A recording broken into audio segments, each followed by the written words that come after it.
I was pretty sure I was going to kill a man. And I was pretty sure there were going to be witnesses in the room, and this kid had a crayon in his hand, stabbing himself in the chest, saying he wanted to die.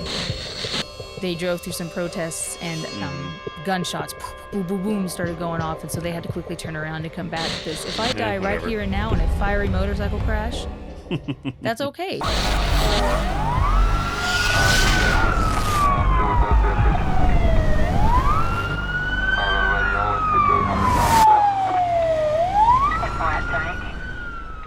Welcome to 1023 Podcast, from on scene to on air with those who were there.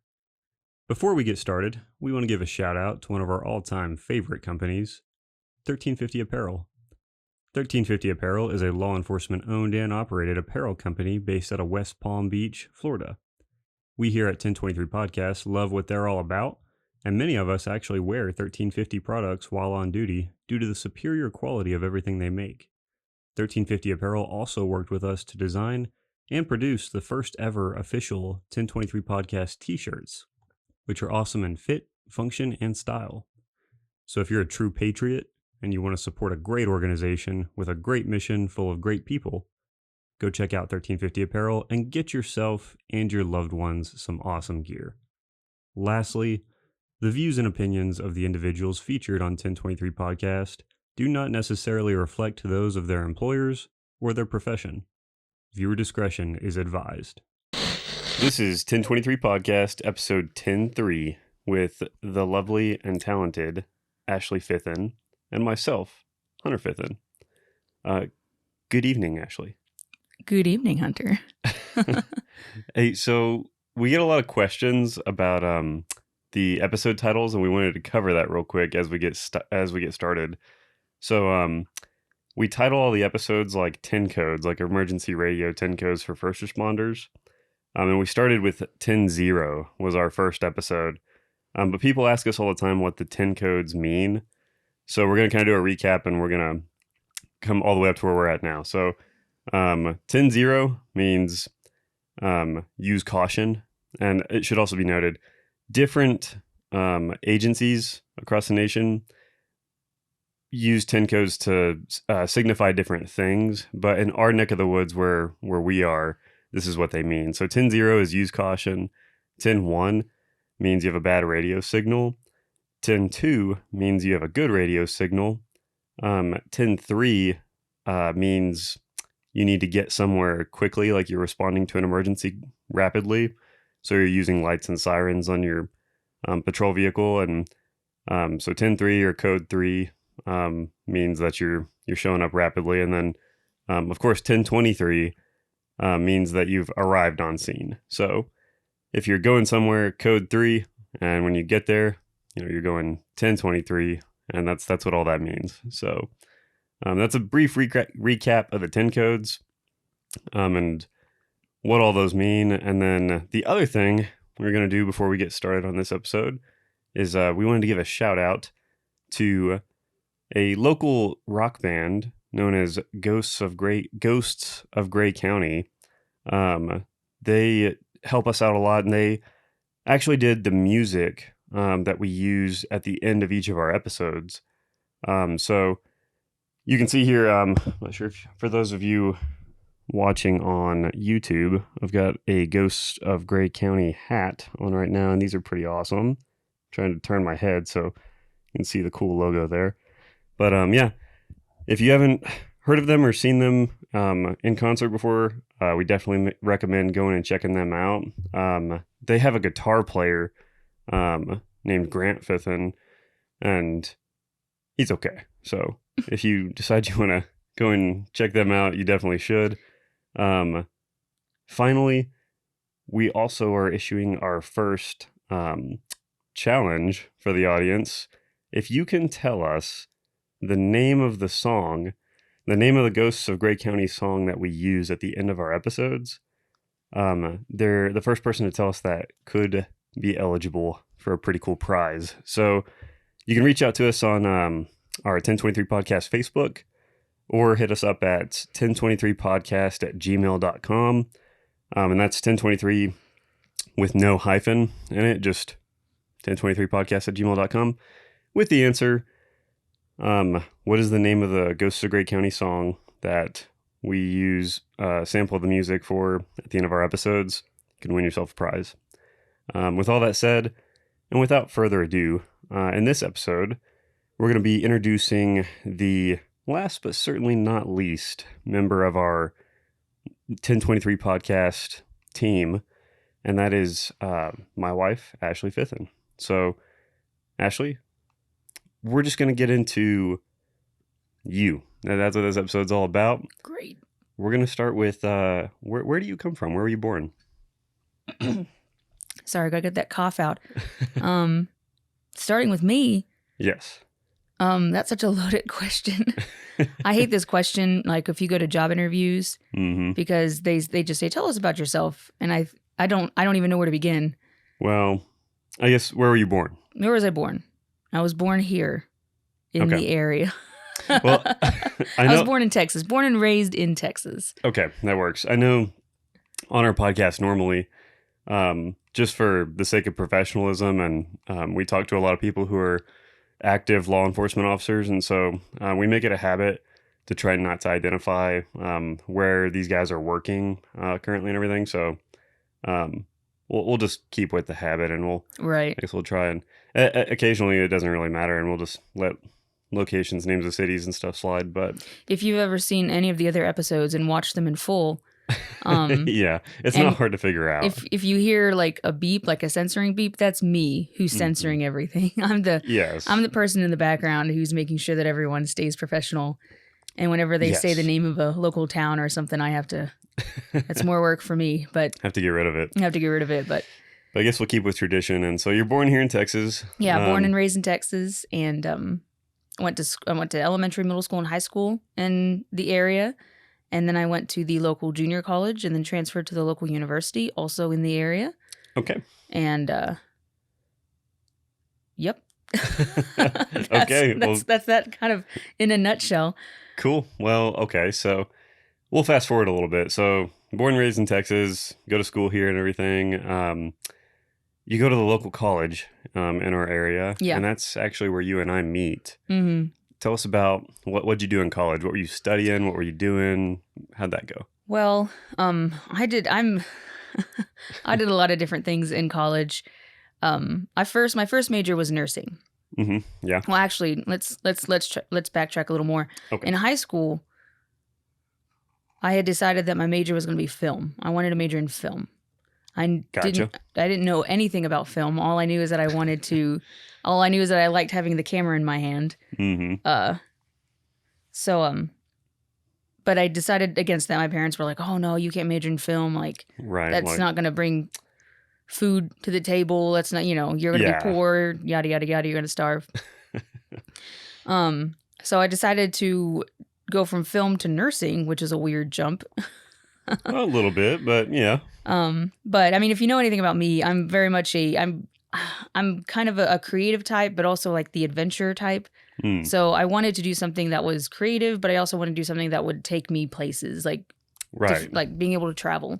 Okay. Yeah. And I briefly thought about being in the military. Yeah. Being able to travel through those channels. Sure. And so of course I ultimately decided against the military, and I decided against film school, and I jumped into nursing because I thought, okay, nursing, saving lives, being a travel nurse, things like that. I thought that would be super exciting. Yeah. And don't get me wrong, it was like this. I'm sure Schooling was an adventure every day going to nursing school, especially after you get past the first semester.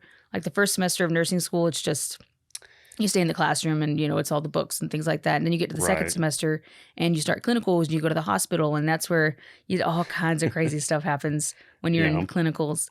But, so, okay, with that in mind, now this is an interesting interview just because you and I know each other quite well. So I already know a lot about your background and everything, but I know that there's some really good nursing school stories. You should recap one of those with us. Oh gosh, which one? There's some. I've got some good ones. Heart cath? The heart cath one. That's a fun one. Yeah. So The heart cath one. This is when I was pretty sure I was going to kill a man. And I was pretty sure there were going to be witnesses. Even better. So, no, I made it into the second semester of nursing school. No, keep in mind, I had made nursing school is really, really difficult. For those of you who don't know, nursing school, in my opinion, is probably one of the hardest things you can actually major in, especially the nursing school that I got into in the area. It's one of, if not the best one in the nation. So it wasn't terribly difficult getting into the school, but staying in the school was the tricky part. Right. Yeah. So I ultimately dropped out because because I just realized this stuff wasn't for me. Sure. But before I realized that, I went through some stuff, stuff in clinicals, and in clinicals, you get to the hospital at 4 a.m. and you stay there till like 4 p.m. 12-hour shifts, and you have your certain assignments, your certain mission that you have to do, and you're being overlooked by your professor, the head nurse, who's also just making sure all the students are doing what they're supposed to be doing. And you go to your patients and you do your thing. We also had a list of different tasks we were supposed to perform, where we got to choose to perform, and one of them was a heart cath. I see. And I think it was maybe about 3:30. And we got off in half an hour, and I was working really hard to avoid my professor. I was just... You don't want to be caught. I didn't want to be caught. I was done. I was tired, and it had been like 11 and a half hours, and all I wanted to do was go home. I didn't want to do anything else. I just was trying to make myself look busy without being busy, so I could just make it the last 30 minutes. And smart. I walked around the corner, and boom, just ran into my professor, of course. And she said, "Oh, Ashley, I've been looking for you." I said, "Oh, great. You've been looking for me."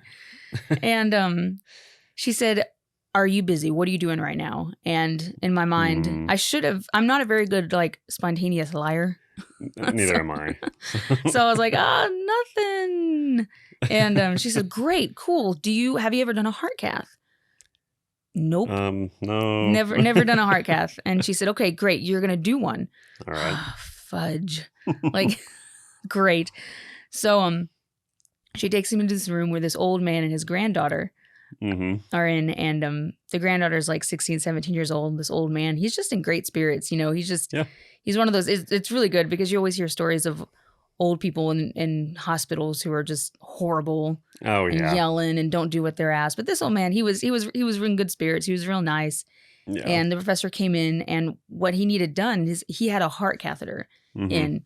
And gosh, it's been a long time. It's been like 10, 13 years since this story took place. So for those medical professionals and people who actually are aware of the lingo, I do apologize because I might be using the wrong lingo. Keep in mind, this is the same podcast where we incorrectly called someone a quadriplegic. Yeah. And we said something about the name of a laxative. Actually, we used the name of some kind of chemical explosive. So this isn't the most scientifically accurate podcast. We try. We really do. Attempts are made. And we are aware that we are human, and people have corrected us, and we have corrected ourselves. It's a learning experience every time. But so don't be too caught up in the scientific accuracies of heart catheter procedures. I do apologize. But I do know it was a heart cath. Well, so he had a hole in his chest. Okay. And through this hole ran a tube, and this tube went directly into his heart. Okay. Well, this tube needed to be changed out. Okay. So, but it's an incredibly sterile procedure. You have to, since the hole goes directly to his heart, it's super sterile. It has to be super clean. If any bacteria or germs bad germs of any kind get inside there, he could die. Right. Great. This is what I'm doing. So no pressure. The professor decides to have me change his heart catheter. No problem. And my job is to take the tube out and put a new tube in. Mm-hmm. And she gives me the kit, the sterile kit and everything like that. And we practiced this in class before. But you've never done it in real life. I've never before. done it in real life. Never done it in real life. First time. Yes, great. And of course, the professor had to ask his permission if a nursing student could do this, could perform this, and he was like, "Yeah, sure, no problem." He's braver than me. I wish you could have said no. And so as she's handing me the kit, all of my nursing classmates, like a dozen people, come into the room, and I was like, "What's going on?" And my professor said, "Oh, they just came in to watch." Why would you do that? I know. The last thing I need is for someone to witness me killing this man. Like, I know. Like, it's going to be bad enough as it is, but now there's a whole panel of witnesses. Yes. And so, and it's a serious sterile procedure. So as I'm opening up the kit, and it has to be, you have to open it up very smoothly and clean as to not get any like germs from the air. It's super. Yeah. Is there like a? It sounds like there's like a protocol of like how to even open the kit. Oh yeah, there's a big protocol on how to open the kit. Okay. And so I'm getting all my stuff ready and putting on my gloves, and it's just dead quiet in the room, and this makes me so nervous. I hate silences like this. Yeah. And me being me, I have to fill the silence. So I'm putting on my gloves and stuff, and it's dead quiet. And I said, "Golly, it's so quiet in here. Could someone say something?" And then I was just talking. I was just talking, and everyone kind of giggled like, "Ha ha ha ha." Silence. And then just dead silence again. And I was like, crap. So it's just super dead quiet. I'm putting on my gloves and get the tubes out and ready. And I take his tube out and put the new tube in, and everything goes smoothly. Like, he didn't die. That's good. That I'm aware of. I mean, I don't know if he had complications a few days later. Sure, but he didn't die right then. He didn't die right then, which is good. It couldn't be directly attributed to you. Yes, exactly. Perfect. So, whew. And that was super nerve-wracking. And I think it was at that point that I decided that I didn't want to do this. Yeah, I could understand that. The life and death pressure was a little too much. Sure. For me. Yeah. But well, it probably didn't help that like you had a whole audience of your peers and everything. No, and, no. Which I understand what they were doing, but that's super funny. I always laugh at that story. Golly. I think back on that story and cringe. I'm just so happy I didn't kill him. Honestly, I'm happy I didn't kill anybody during my medicals.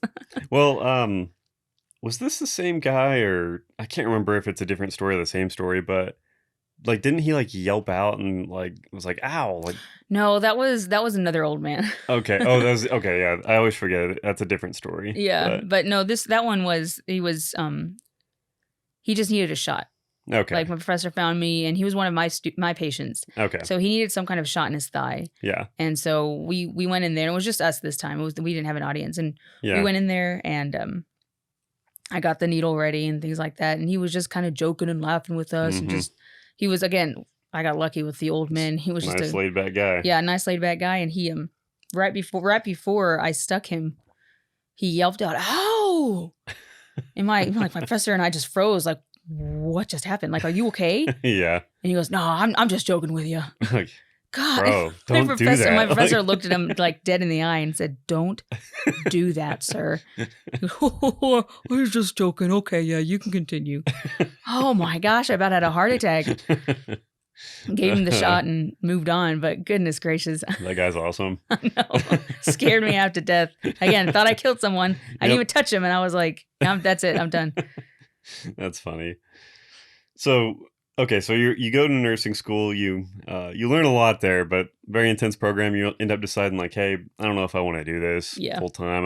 Maybe I want to go a different route. So you decide to get out of that program. What do you do next? What do you do after that? I kind of float a little bit. Okay. I spend a semester. This all takes place at the junior college. So the junior college in the area is has a phenomenal nursing program. Yeah. And so that's the nursing program I was in. And so when I dropped out, which was incredibly difficult for me to do because I'm not a quitter. I'm a very much a challenge accepted kind of person. You're very competitive. Yeah, I'm very competitive, and I hated dropping out of there, but I just couldn't. I could not keep up with everything that was going on. I couldn't keep up with the stress and the pressure and the long hours. And there's that, but it's also like when you're in a situation like that, like you're going to college and you're studying something potentially to do it for the rest of your professional life, Yeah. that's a big decision. So if you're not really loving it, it's probably good to change and try something else. Oh, yeah, So. for sure. I mean, and I was young. I was only like 19. Oh, okay. Yeah. And I thought, or Even more 19 or so. 20, yeah, I said, if Yeah. I'm going to drop out and change Now's the careers, time. now's the time to do it. Yeah, for sure. So, I ended up, and I don't know why to this day, I don't know why I chose to do, I mean, I do know why I chose nursing, but science was not my best subject in school. So why on earth I thought that I was going to just flourish in nursing school, I don't know why I don't know. I thought that. I don't know. It sounds like your heart was in the right place. Like you want to help people, you want to go on an adventure and all that, but there's a lot of different ways to do that. But Yeah, and the medical field was not the way that I was meant to do that. Well, not every job is for everybody. No. But there's- kudos to those nurses out there. Goodness gracious, they truly are the backbone of the medical profession. Like they are amazing. Yeah. Amazing Oh, yeah. people. Yeah, and they're super squared away. I will defend them left and right. Like yeah. they get paid a lot and they Yeah. need to get paid a lot because yeah. that's a phenomenal job. I mean, I just had That's not for me. Yeah. I couldn't do it. I just had a baby and like just about 3 months ago, and I don't know what I would have done without the nurses there. Like the doctor was, I thought I saw the doctor maybe twice before actually having the baby in the hospital, and he came in and I gave birth, and then the doctor left. Like, but all I saw, but the backbone, like the people who helped me the most, other than you, right, was the nurses. Like they're just amazing people. Yeah, and like we had some complications during the birth, and there were nurses right there. I mean, I think there was one nurse, her only job, there were multiple nurses in there, just a whole team of them. Yeah. And one nurse, her only job was to sit there and hold my hand. That's a big job. So yeah, she was holding my left hand and you were on the other side holding my right hand, and her only job was to sit there and hold my hand and just coach me through it. And God bless her. Bless her heart. I mean, and bless all of their hearts. It's just, they're just amazing people. Anyway, so it was really difficult for me to drop out of that amazing career field. But again, I was not doing well academically. I was struggling and I wasn't looking forward to going to clinicals. I wasn't. Right. I was stressed all the time. It just, everything about it was like, it was too much. I'll just be honest. It was too much, and I'll admit it. I don't like to admit that, but it was a lot. Yeah. I do not have the conviction, or rather, that might not be the correct word. I just don't have the guts to, I didn't have the guts to just continue forward in that field. I wanted to do something else. Yeah, no, I understand. So what did you do next? Well, I floated. So at this time I thought, well, what am I going to do? I don't know what I'm going to do. So I spent a semester just taking random classes. I took an acting class, which was fun. Yeah. You know, my sisters were in theater growing up, and I was always way too shy to get on the stage. My big thing was sports, so I played a lot of sports growing up, but which I guess you could say is a stage in and of itself. Sure, yeah. But yeah, I was scared to get like on stage and act and sing, but I'd always wanted to. So I thought, I'm going to do it. I might as well just take an acting class just for the fun of it. Why not? Maybe I'll go into acting because, if film school won't pay for rent, acting will for sure. Of course. Yeah, that's a much more lucrative opportunity. And I think I just took it just because I could. It was there. Yeah. And that was a lot of fun. But another class I considered and I took was journalism. And I took that because my mom had convinced me to try it out. Right. I had always loved writing growing up. I sat down in my basement growing up, just writing all kinds of stories. And I have notebooks upon notebooks full of diary entries and journal entries and just thoughts and stuff. I cringe, going back to read some of them. I think everyone does. I was a very melodramatic 14-year-old. Gosh. But anyway, so I've always loved writing. Yeah. And my writing has always been decent, in school was pretty good. I was always one of the better writers, I suppose. Yeah. I shouldn't say that. I didn't struggle in it. Right. I never really struggled in that regard. Right. So and then I realized that in nursing school, whenever I had just a really hard, stressful day, I would go to my car and I would leave class and go to my car and just write.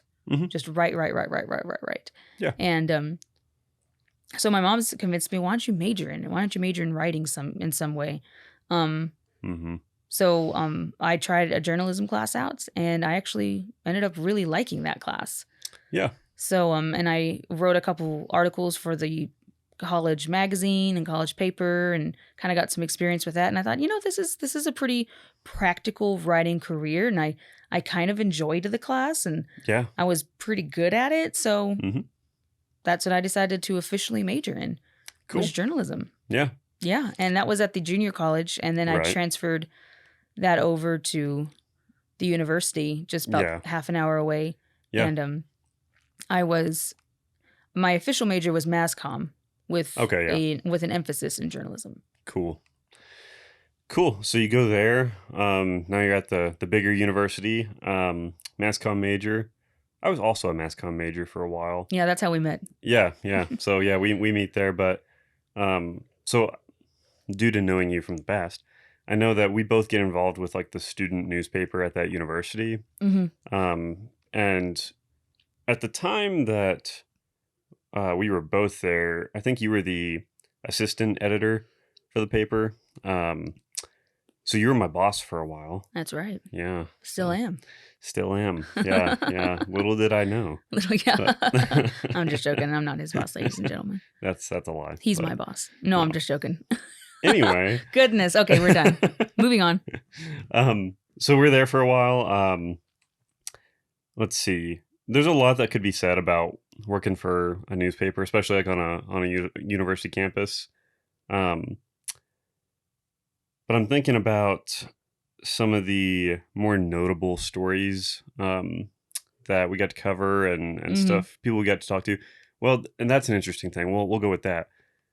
Throughout your time at the newspaper, I know that you got to actually rub shoulders with and meet a pretty good assortment of famous people. Yeah. Or at least relatively famous people.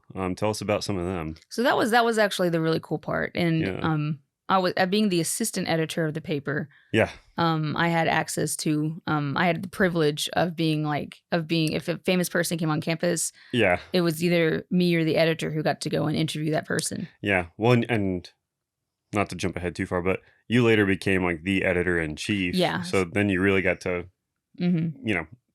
save all the good ones for yourself. Right, exactly. That's exactly.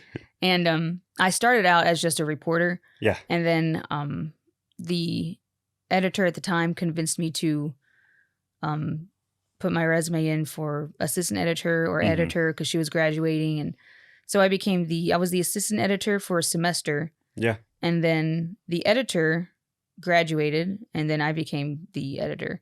Cool. And so yeah, there are a lot of really cool privileges that came with that. One of the people that came to our campus was Betty Wynn. Famous, yeah. I think she worked for CNN. I think so. And if she didn't, I apologize, Betty. But she was a famous journalist in her own right. Oh yeah, very famous journalist very good journalist in her own right. She came to campus to do a lecture, and so I got to do a phone conference with her. That's cool. It was me, and a couple of other. I think it was me and someone a part of the broadcasting program was in on that interview, and she was talking to us over the phone, over speakerphone. And I think I don't know why we didn't interview her face to face. There was some scheduling conflict, and she could only do over the phone at the time. Yeah. So we interviewed her that way, and we wrote the articles, and then she came to campus and did her speech and lecture, and I took some pictures with her, and that was a lot of fun. Yeah, that's cool. So you meet Betty Wynn. You met what were some others? I know there's others. So I'm going to say this, but I'm very embarrassed that I don't remember her name. One of the coolest people I met. You're going to have to get your phone out because I do not remember her name. Because I don't remember her name either. Yeah, and I feel bad for not remembering her name. But it was the woman who played Scout on To Kill a Mockingbird. Right. Okay. The one with Gregory Peck. And she came to campus and gave a speech. Mary Badham. Yes, that's right. It was Mary Badham. Mary Badham was her name. Sorry, Mary. And so Mary Badham came to campus, and we were very excited about it because I'd grown up watching that movie. Yeah. And I knew it really well. Yeah. So Mary Badham came and she gave a speech. And before she gave the speech that night, the previous day at lunch, she was holding a luncheon for various people on campus, and I was invited to go to that luncheon. That's and cool. That was really, really cool. I really enjoyed her. She was very much an independent, go get 'em kind of gal. Yeah. Like she was old, but she wasn't old. Yeah. She was physically old, but she was young in spirit. That's cool. Kind of person. Yeah. And I really enjoyed talking to her.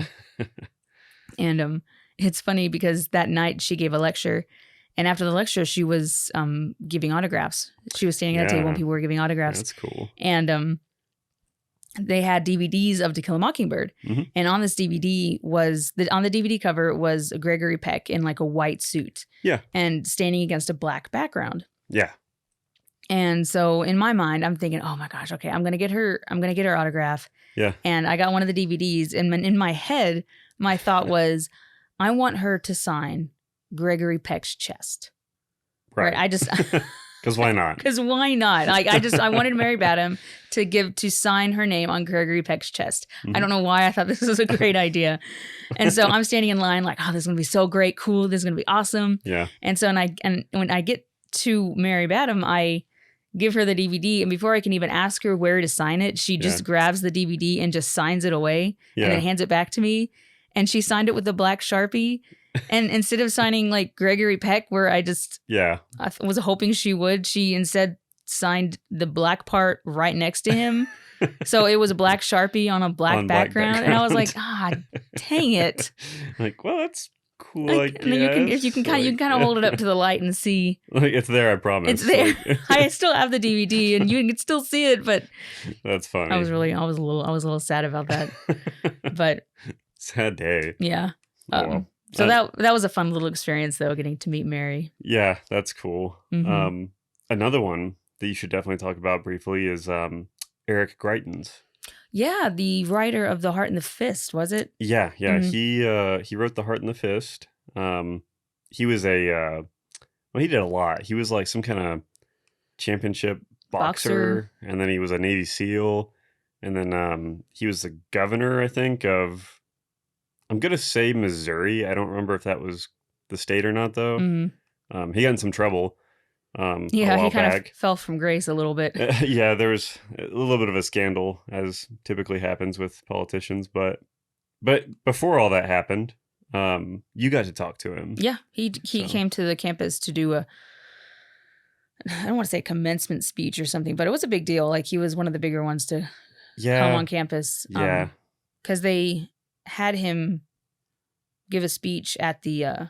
Like Betty Wynn and Mary Badham, they all gave speech in the lecture hall, which was big and stuff. But Eric, they put him in the basketball stadium.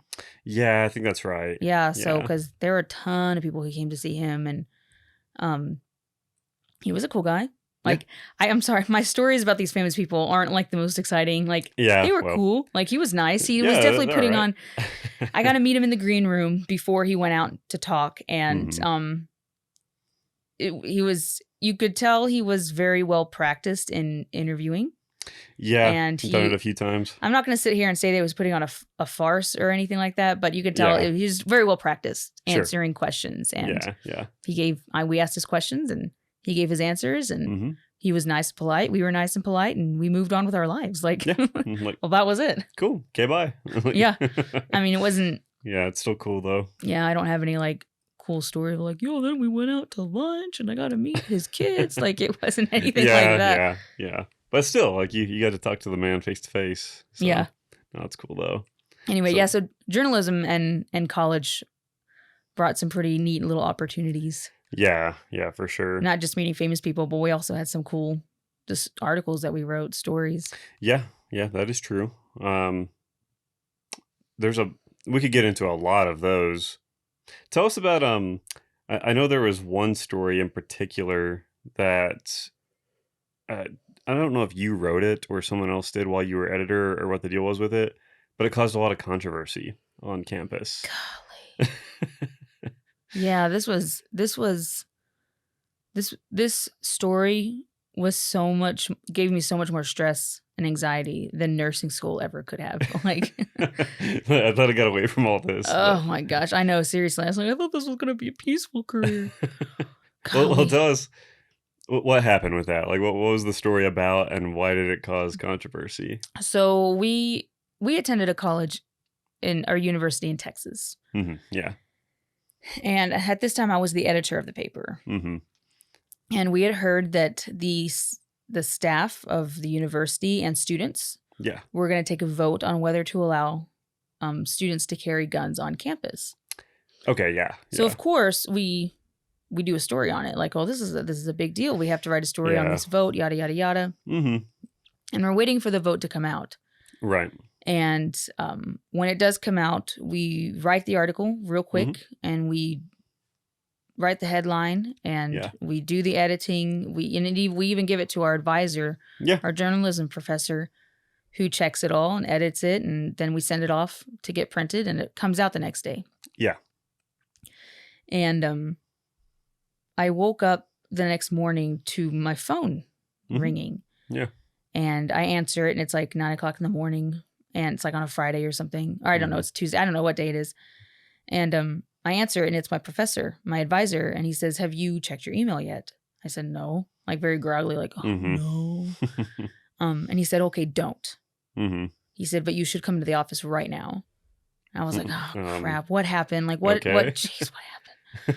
So I get dressed and like I don't even have time to get dressed. Like I get dressed, but like I don't put on any makeup. I just put on a hat and like just get dressed and just go to the office. Yeah.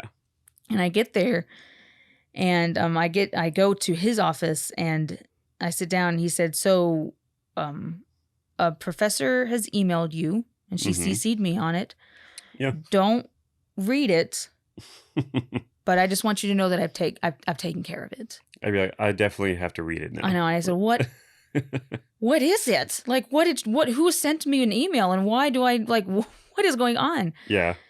And I did end up reading it. And it was, I don't remember which professor was on campus, but she was very, very upset with the headline of our article about carrying guns on campus. Very, very upset. Trigger. Like she threatened to have the newspaper taken down. Like she said all kinds of things. She was speaking directly to me via the email, but she CC'd my advisor. Yeah. So my advisor got this email as well, and he, of course, he had read it before me, and he's when he sat me down, he kind of told me the gist of what the email said. Yeah. And my eyes kind of went wide and was like, what? Like why? What? And I was a very, very shy, introverted kind of person. I was in college. I was still learning how to stand up for myself. I was still trying to figure out who I was, what kind of person I wanted to be. You know, I was I was not good at controversy. Right. Why I became the editor of a paper, I don't know. Again, I don't know why I make these life decisions. Yep. I'm like, I want to be a kind of person, but my reality never really matches my fantasies a lot. So So I'm just having a panic attack over this professor who's just ranting and raving about how angry she is and how she's going to do this and this and that and threatening us. What did the headline actually say? So the reason why she was so upset was because the vote had come out that most of the campus wanted to carry guns on campus. Like this is what they wanted. This was the vote. The vote passed and this was going to be allowed. Cool. And so the headline itself read, students allowed to carry guns on campus. That was the headline. Rock on. Was it wrong? No. There was nothing factually wrong with the headline. But she said, this angry professor had said that it was incredibly misleading and that students would immediately start to carry guns on campus the next day when, like, even though the vote had passed, they still weren't allowed. Like, there still had to be, like, protocols and procedures done to make this official. But she complained that people would start carrying guns on campus and that would be completely dangerous.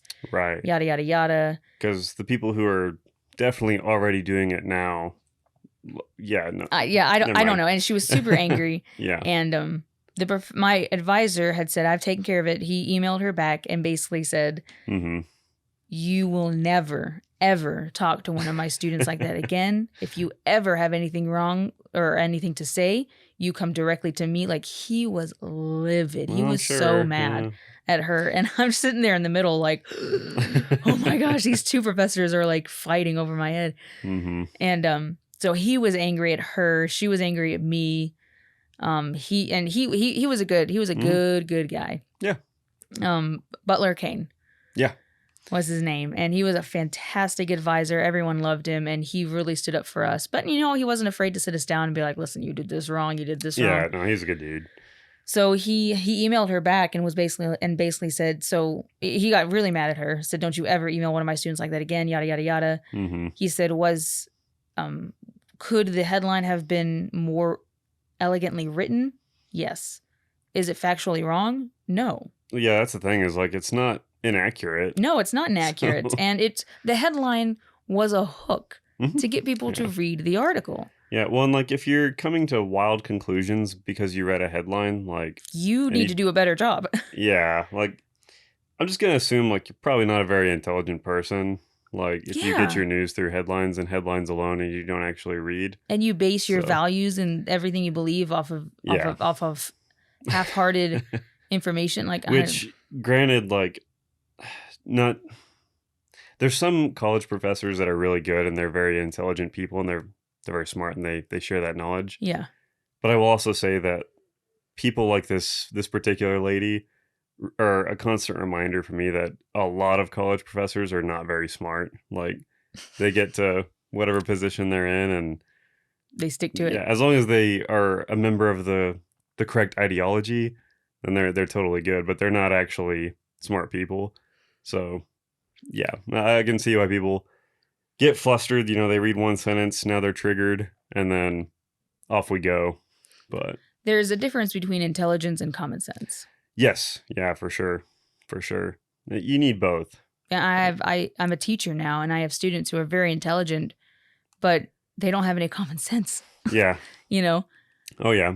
Well, I've met people that are vice versa of that, you know? Mm-hmm. So, you know, they have all the common sense in the world, but maybe they don't have the highest GPA or whatever, but they're very street smart. Yeah. Suffice to say, though, that, this particular professor is just vehemently upset about the headline of this article, which was not wrong.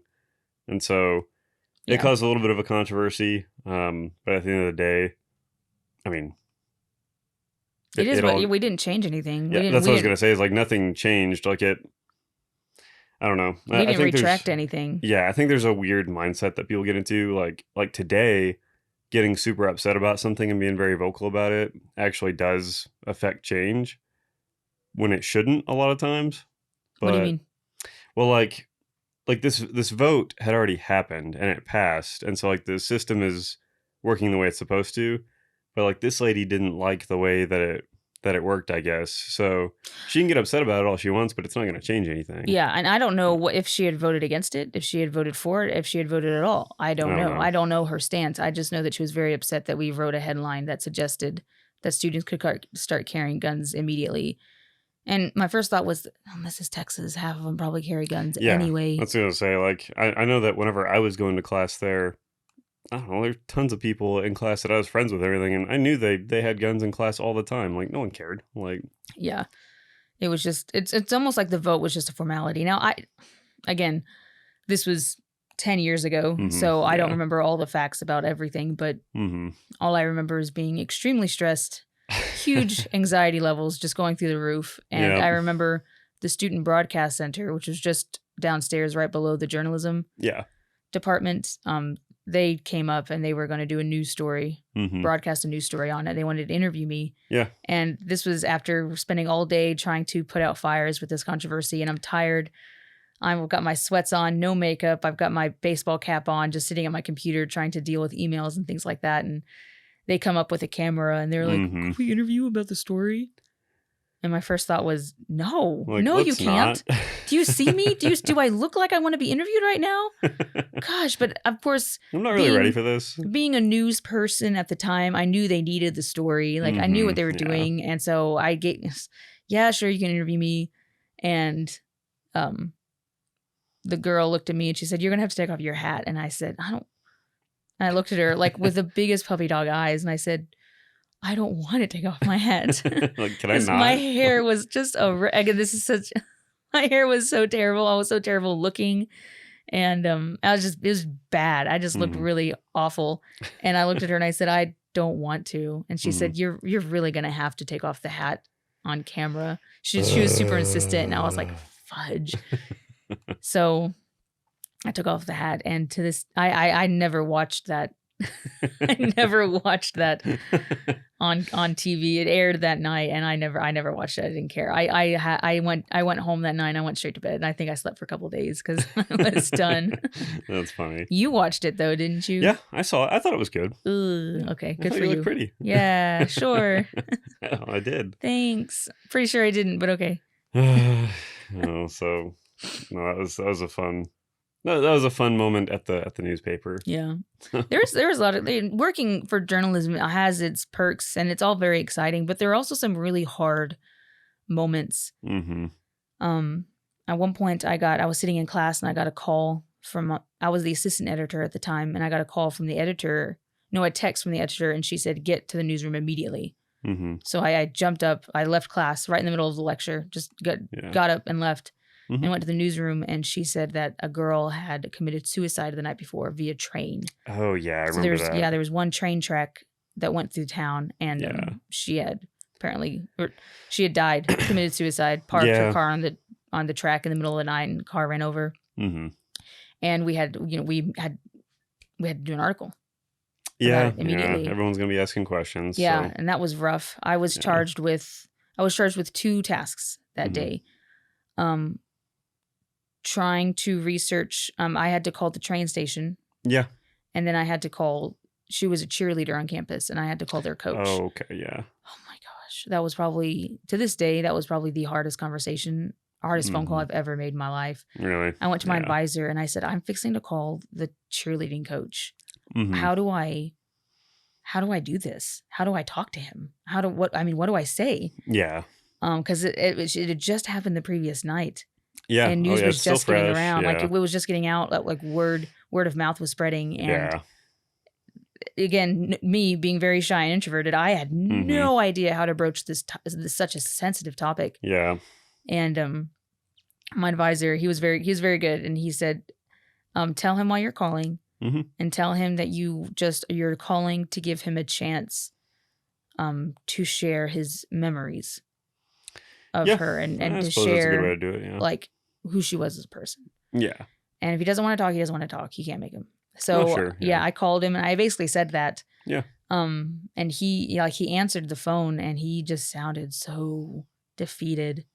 Well, I'm sure. Grown man was just absolutely defeated. Yeah. And I told him what my advisor advised me to tell him, and said that I was calling about the situation and how sorry I was that it happened, and I wanted to give him a chance to share his thoughts on who she was as a person. And he said, "Nope, not right now." Okay, bye. Yeah. And I said, "Oh, okay. Thank you. Bye." And that was it. I think someone else a few days later was able to get a hold of him and get some kind of quote, but I did not want to do that. I thought my editor was like, "Why would you ask me to do something like that?" On the flip side of that, when you contacted the the PR guys over at the railroad company, they had like a way different approach. Right? Oh yeah, so that was interesting. So there was one track that ran through town, and this was a small college town. So, and I had no idea how to begin, where to begin on figuring out what railroad company to contact. Yeah. So I ended up Googling just railroad maps of Texas. Yeah. And I found, and luckily there was one company that ran through this town we were in. Okay. Just one company. Yeah. There was one company that used this railroad. Yeah. So I Googled that company, got their contact information, and I called them. And I don't know who answered the phone, but they answered, and I said who I was and why I was calling. Yeah. And they said, "Okay, hold on." Yeah. And like 2 seconds later, someone else came on the phone and was like, "Yes, and you could tell he was reading from like a script. Yeah, they have like And a prepared statement and everything. They had and- already prepared a statement for what would happen. Yes, Mhm. these are the facts, and this is what Yeah. happened at 2:34 a.m. Mhm. Yada Yeah. yada yada. Our train was going through Yeah. an already a prepared Mhm. statement, and I wrote it all down. And it was a tragedy. It was, Mhm. but it was kind of neat because we were just a college paper, Mhm. and we were the edit. This I guess this showcases how good the editor was. We were the first ones to jump onto the story and publish it.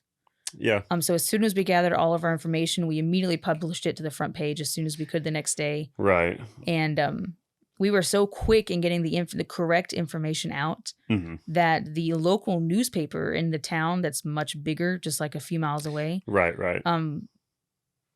had to call us for information. Yeah. And they had to credit us in their story about it. Yeah. They basically used y'all as a source. Yeah, they basically used us as a source, which was really kind of neat. It was really Yeah, cool, that and I is thought, neat. that was a really neat Well, thing to that's- be a part of. Yeah, that's the trick of journalism is getting accurate information released quickly. Yeah, That's the whole art. yeah. So and that was kind of a neat Yeah, thing. I mean, yeah. it was tragic, obviously. Oh yeah, The sit- terrible the article. situation. But yeah, as far as like from a journalistic perspective of like, hey, if you're gonna do a news story on something like this, it was handled extremely well. Yeah, So, yeah. yeah. So that was probably one of the more. This is going to sound bad, but one of the more exciting Well, moments of journalism in college. yeah. No, that makes sense though. I mean, based on what you do and everything. Terrible situation, but from that aspect of how it's being handled in that realm, like it was done well, and it's cool to be able to be a part of something like that. So Mhm.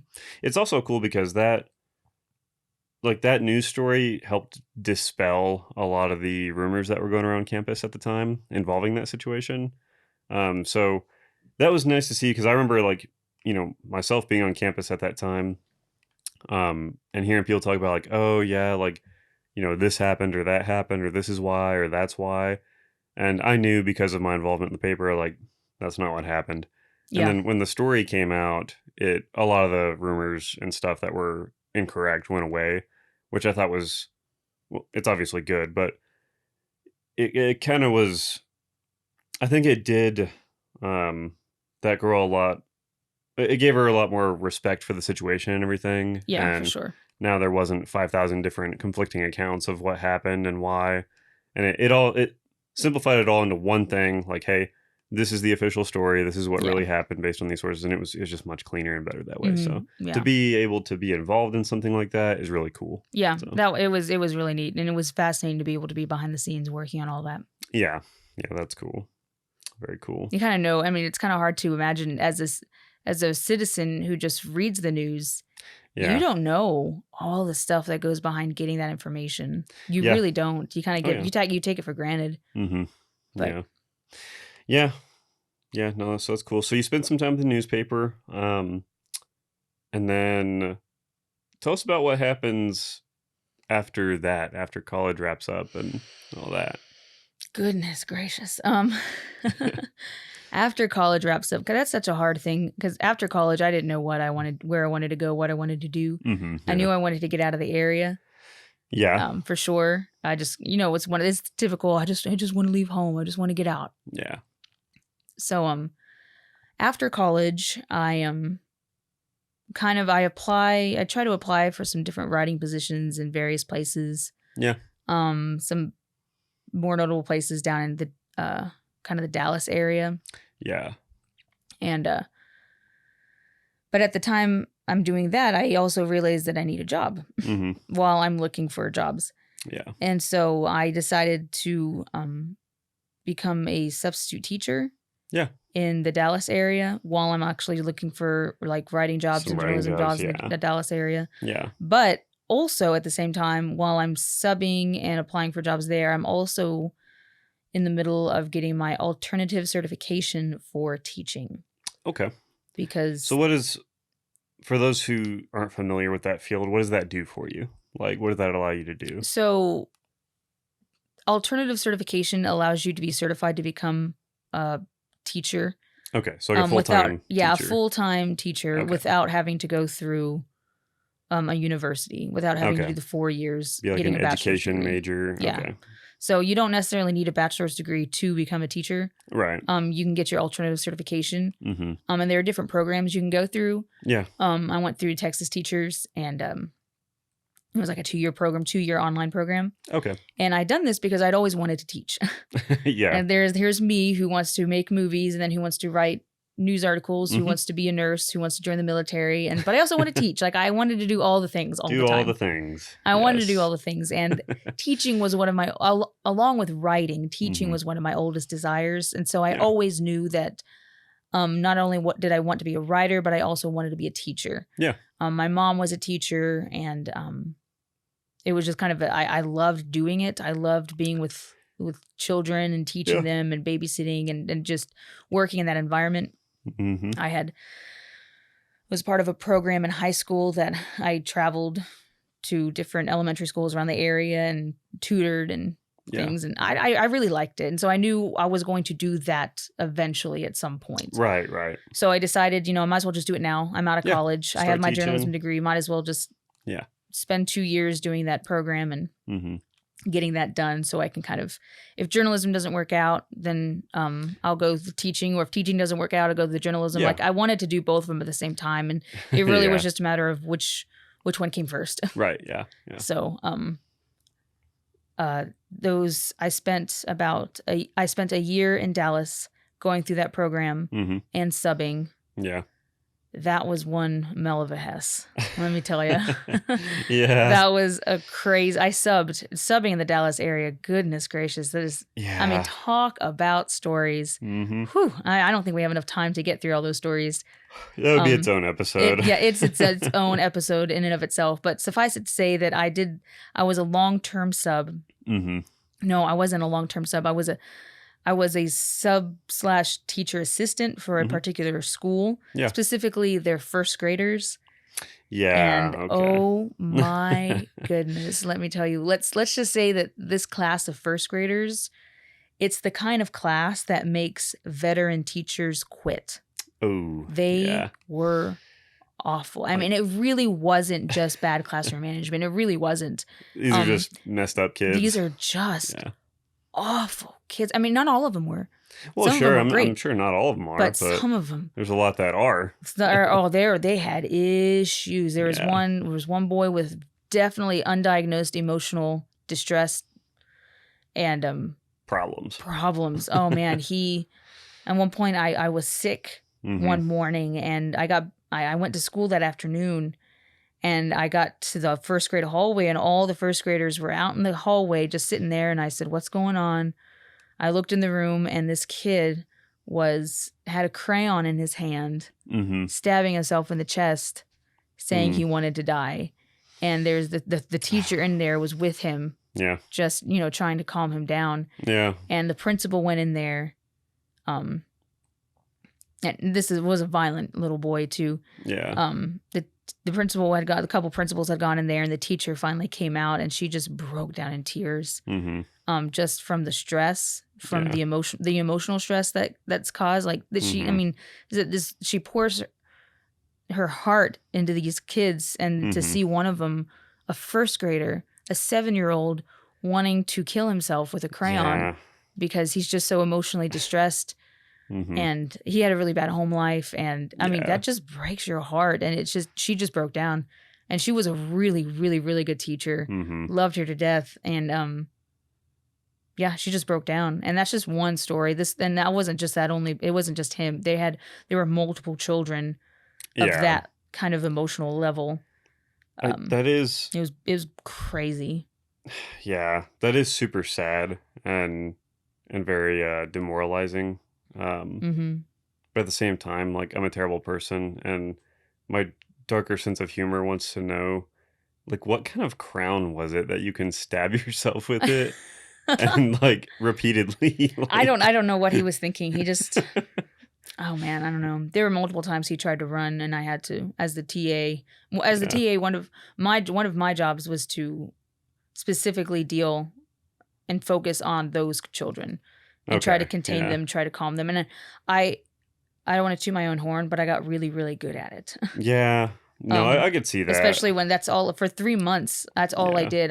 That's all I did all day, every day was go to the school. Mm-hmm. And my sole job was to deal with those kids. Yeah. And so the teacher could focus on the rest of the class, and the teacher could focus on the class as a whole. Yeah. And she could do the lesson and stuff like that. I sat in the room and sat with those kids and just kind of like put out fires constantly. Yeah. I got really good at seeing when a kid was about to explode. So I went Yeah. over there, I calmed them down. And then I went over to the corner and calmed this one. Yeah. That was my job. Keep So doing that crowns. over and over and over again, I know. Doing that over and over again, I got really good at it. And Yeah. I learned very quickly that I absolutely love it. Absolutely love it. You're a special kind of person. I would hate that with a fiery passion. I really did. And I very quickly learned that this was more of an adventure than nursing or journalism could have ever brought. Like every day, every day I looked forward. Every day was completely different. Yeah. And every day I looked forward to going in and building these relationships and calming these kids down and just dealing with it. I absolutely loved it with a fiery passion. More power to you. Yeah. Yeah. So you do that for a while. Mm-hmm. So this is gonna. I don't want to skip over too much, but right. No, go. No. I do want to segue into. So you get involved in teaching and everything. You find out you really enjoy it. You're dealing with these kind of very high intensity kids. Mm-hmm. But this eventually leads you down a path where you get a very unique teaching opportunity that actually takes you out of the country. Mm-hmm. Tell us about that. So yeah, I'd always wanted to go overseas again. Like I've always been a bit of an adventurer. I've wanted to be an adventurer growing up. Yes. Growing up, my mom had a huge collection of National Geographic magazines, and I would spend hours just looking through them, wanting to go to these far off places and do this and that. Mm-hmm. So everything I tried to do, I wanted to eventually lead to that. Nursing, I wanted to be a travel nurse. Military, I wanted to travel. Mm-hmm. I'm not sure what film school would have brought me, but And so journalism, I thought, I could be a foreign correspondent, things like that. And then teaching, I thought, I can teach anywhere. Right. And that was the one that actually led me to go overseas. I had, after subbing in Dallas for about a year, and I finally got my teaching certificate and I got a job. I had started going to a church in Dallas, and at this church, while I was teaching and going to church, I'd met this guy who grew up in Haiti. Mm-hmm. Yeah. He grew up as a missionary kid in Haiti. Okay. He was American, but he grew up. He's probably Haitian through and through. Yeah. He grew up in Haiti. He lived there for 20 years, and that was definitely his home. Mm-hmm. And he was going to church. And we were going to the same church, and we had developed friendship, and he had told me all about his Haitian adventures. Yeah. And the school he went to and things like that. And through that avenue, he mentioned that, the school is always looking for teachers, and that he could definitely email the director of the school in Haiti and get me a contact. And so he did. Cool. He followed through, and I ended up applying for a teaching position. Mm-hmm. I think it was to teach pre-K at this school in Haiti. Okay. Yeah. And I ended up getting the job, but then just right before I was ready to tell my parents and say that, I was moving to Haiti. Yeah. The director emailed me back and said, "Hey, sorry, we didn't have enough pre-Kers sign up, so we're just going to combine pre-K and kindergarten, and we don't need you anymore." Oh, okay. That was a big blow. Like, okay, fine, I guess. Yeah. So that kind of sucked a little bit, but at the time that I applied for Haiti, I was teaching at this tiny K through 12 school. Yeah. Near Dallas. It might have been like an hour outside of Dallas. Okay. And I was teaching at this tiny school, teaching first and second grade at the same time. That was how small the school was, and coaching and stuff like that. So I taught there for about 2 years, and my last year I started applying for Haiti, and then that didn't work out, but I knew I wanted to leave this school. Yeah. So then I applied for a different school in Dallas, got that job teaching 5th grade. Mm-hmm. And I taught 5th grade for about a year. And then when that year was about over with, the director of the school in Haiti ended up contacting me again and said, "Hey, we have a position open again. Are you, Cool. do you still willing? And I said, yep, still willing. And this time they didn't cancel the position. They kept it open Cool. and I took it and told my parents I was moving to Haiti. They weren't very Nice. happy about that. And off I went. And Yeah. I taught at this, it was a private Christian school Okay. in Haiti. So it was an American Christian school, and it allowed Haitians to get American school credits. Okay. So they could go to college. So in the American States. universities. Yeah. Okay. So it was a private Christian school, and I taught there for 2 years. Yeah, that's cool. Yeah, I lived in Haiti, lived in a third world country for 2 years. So that was very so exciting. I guess some like notable facts about Haiti, I guess. So I know from my own research, looking back at it, during the time that you lived there, there's one particular neighborhood in Haiti. Port-au-Prince is the capital. Yes. Mhm. Okay. I want to say this neighborhood was in Port-au-Prince, but I can't remember for sure now. This was a while back. But that was considered the most dangerous place on the planet, actually. Yeah, So- it was considered definitely one of the most dangerous neighborhoods Yeah. on Earth. Yeah, at that time, just due to Mhm. a lot of different factors that were going on, contributing to the problem there. Mainly gangs, I Yeah. think it was. Yeah, I could see a lot, like lots of kidnapping and extortion and Yeah. things like that. But yeah, that was considered like the most dangerous neighborhood in the world. Mhm. Like it was worse than places in Afghanistan or Iraq or the Gaza Strip or whatever. So that's pretty cool that you were there during that time. Yeah, and it wasn't. I wasn't actually in that neighborhood Right, itself. right, I but you were I kind of lived close in to this. it. Yeah, I lived Yeah. in the same city as Yeah. that neighborhood, and I know some people who did venture into that neighborhood to do Yeah, some missionary work or just general visits. sure. Yeah. I never did, I'm not doing that. but I never did. I thought about it. I kind of wanted to. I don't know why I never actually did that, but yeah, I Mhm. never ventured into that particular neighborhood. Now Yeah. there are lots of other dangerous areas that Sure. I lived in the capital Yeah. of Port-au-Prince, Yeah. and which is huge, and Gotcha. you know, Well, tell us, because like, not a lot of people around this area. I mean, not a lot of people, not a lot of Americans in general, have been to Haiti or lived there. Like, know Mhm. in depth what it's like. So, just I guess tell us about like what was it like just living there, like just being like what are your ambient surroundings in Haiti? So Haiti is a very interesting place. It's on an island that's about a 2-hour flight south of Florida. Okay. It's in the Caribbean, and it's an island that shares. The island is split. On the Yep. left side is Haiti, and on the right side is the Dominican Republic. Okay. So I went to Port-au-Prince, Haiti, to live, and it's being a Caribbean island. It's absolutely gorgeous. Yeah. You know, yeah. the surrounding country is absolutely gorgeous. I mean, it's picturesque Hollywood, like this is what the Caribbean Mhm. looks like kind of place. It really is Right. postcard beautiful. Yeah. Especially when you get along the beaches. Yeah. I went to a few beaches there, and my favorite one was Cocoyer. Cocoyer. Beautiful, beautiful. It wasn't a private beach, but it was the kind of beach that you have to know the local villagers to kind of know about the beach and get onto. And luckily we had Okay. a teacher who knew someone who lived in the village, Yeah. who kind of, they didn't officially run the beach, but it was their beach. Yeah. Yeah. The local villagers there. And so we were able to spend a weekend on the beach in hammocks and just hanging out and That's cool. Yeah. climbing this, paying these local Haitians to climb coconut trees and chop coconuts for us and Yeah, that's cool. and fish in the ocean and we had fresh fish for dinner Ooh. that night and coconuts and plantains and it was Nice. super, super fun. Now, that's another fun fact. So plantains are not very common here in this part of the world that we live in now in Texas. Mm-mm. So for those who may be listening or watching who aren't familiar, what is a plantain? So a plantain, I can't, for those food people, I'm probably going to get this butchered to this, That's what we do for lack best. of a better word. But the only way I can describe it is that it looks like a banana but tastes like a potato.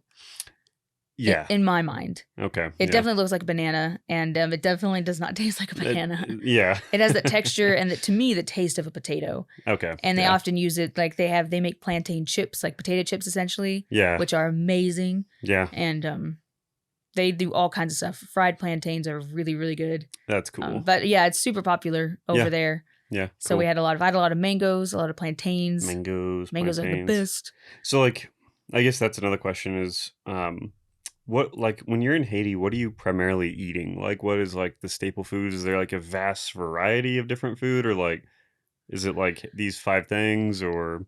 There's a lot of rice and beans. Lots of rice and beans. A lot of rice and beans. They're really good at cooking really good rice and beans. At the school I went to, the Christian school, we call them national workers. They're a lot of local Haitians who come to work for the school.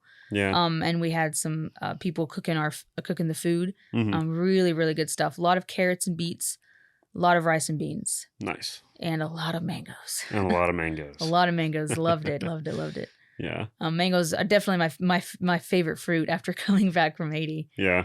I mean, I go to Walmart once a week and I look at the mangoes there and they're so small. Like they're like the size of your hand. Where in Haiti they're like giant and they're like cheap. Caribbean like natural mangoes. Yeah. Oh my gosh, it's so good. Anyway, so Haiti was definitely a different place. It's a Caribbean island, so it's absolutely gorgeous. Yeah. But I lived in the capital, which is definitely not on the edge. It's definitely not on the beach. Right. And I'm just gonna be honest. It's the capital of Haiti is pretty bad. Yeah. It's pretty bad. It's not so pretty. It's not so pretty. It's riddled with gang violence. Yeah. And piles upon piles of trash just in the middle of the road everywhere. Mm-hmm. Okay. Yeah. It's driving around. You see children and goats just hanging on, just playing on these piles of pieces, just piles and piles of trash. And which was that of all the things I saw in Haiti, to me, that was the most shocking, was seeing children play on trash mountains. Trash mountains. And all I could think of was why isn't anyone cleaning this up? Anyway, I, for some reason, of all the things I saw in Haiti, that was the one thing that bothered me the most. It wasn't the gang violence. It wasn't the protests. It wasn't the corrupt government or the corrupt police force. Yeah. It was the mountains of trash. Well, it's weird to think about because I'm thinking of like a residential neighborhood here in Texas where we live. If there was just like a trash mountain at the end of the street. That's what it was. Yeah, like that'd be so strange. To be like, all right, I'm gonna take the trash out, like walk down the block and just pour trash all over the ground. Like, okay. Yeah. Yeah. Oh my gosh, that bothered me so much. That's Anyway, that's but super... so the port, like it's a Caribbean island, and there are pockets of it that's absolutely gorgeous. Yeah. The beaches. I went on a hike up a mountain once, and there's farmland. I mean, truly, truly postcard, different world, gorgeous. Fog rolling across the forest. That's cool. And the farmlands, the rolling hills, and just gorgeous. Yeah. And then you get into the capital, and it's just trash pile after trash pile after trash pile. Dirt roads. Yeah. I mean, there's dirt roads everywhere, and the dirt roads. I like dirt roads. I like the aesthetic of dirt roads. But, sure. Yeah. It didn't really add. The piles of trash took away from the aesthetic of these like country dirt road type things. Well, the roads brings up another question. So how do you navigate in Haiti? Like whenever so you're not from there, obviously. Like you fly in, you're there. Like how are you getting around? Like you walk everywhere, you bicycle. Like how do you get around? So the most common mode of transportation, obviously, is either walking or motoing is what we call it. Motoing. Or it's a moto taxi. It's basically a motorcycle taxi service. Okay. I don't think there's never been like an official taxi service in Haiti. It's just like if you own a motorcycle, you can offer your services to take people around. Haitian Uber. Just basically a freelance. Okay. Essentially a freelance Ubering service. Cool. And motorcycles are the biggest. They're probably the main mode of transportation because they were so small and agile. Yeah. And get fuel through all efficient. the traffic. Yeah, fuel efficient. Exactly. So a lot of people had motorcycles. Okay. And a lot of people offered their services just to take people around. Right. Yeah. On motorcycles. There was this, and it's kind of a fascinating little thing because at one point, a few of us went on a big old hike, up a mountain and then down the mountain to a little town, Jacmel. Beautiful little Haitian town. Yeah. And we needed to get back to our Airbnb that we were staying at, and so we decided to moto back. And it's funny, I had on this cute little sundress, and things like that. We had just gotten done with a night of like just going to the beach and having dinner and stuff like that. And we found a group of guys who we didn't know, who were riding motorcycles, and we you pay. You say, hey, can you take us to this place? And they're like, yeah, sure. So you give them the money and they take you. And at one point, I'm riding on this motorcycle. Yeah. And I just have my sundress on. We're riding. It's at nighttime. Yeah. I don't have a helmet on. And he's going speeding like 70, 80, 90 down this highway, just parallel to this beach at nighttime. Nice. And at that point in my life, I thought, this is very dangerous. I am on the back of a stranger's motorcycle without a helmet on at night, going like 90 down the highway. He could take me anywhere. Yeah. He could take me anywhere. Yeah. Just straight up kidnap me for all I know. Which is really common in the area. Yeah. Kidnapping. It's not unknown for Americans to be kidnapped, held for ransom, not completely unknown. So I'm sitting there on the back of this strange man's motorcycle. Winging it. Just assuming he's going to take me to where I paid for him to take me to go. And I thought, you know what? I don't mind. I was feeling so peaceful in this moment. I was like, you know what? I'm okay with this. If I die right here and now in a fiery motorcycle crash, that's okay. My life is good right now. Like, I was just at peace with like the whole moment. It was really nice. That's cool. I don't think I've ever been that content, but that's cool. Yeah. Well, so that brings up another question. Like when you're in Haiti and let's say you're trying to get somewhere and it's a considerable distance away, so you've made the decision that you're going to take this moto taxi. Yeah. Is English pretty common there? Like a lot of people speak English, or because I know, well, you can speak more to like the language that's spoken there and everything. Yeah, it's the main language. I think the business language is French. French, okay. And the official language is Haitian Creole. Okay. Which I am not fluent in either. Right. Well, and that's another interesting thing, because I didn't know until I got to talking to you about it, that kind of like the history of Haiti, like the history of the country is, it's really cool. They're the first, like predominantly black, country to win their independence and become their own nation. And they won their independence from France. So, so Haitian Creole, correct me if I'm wrong, is very, very heavily French influenced as a language. Yeah, it's very similar. For example, you have like the French word bonjour. Bonjour. Okay. I can't say it. Me neither. Bonjour. I'm a Texan. So. I'm a Texan. Bonjour, no. Name that movie, ladies and gentlemen.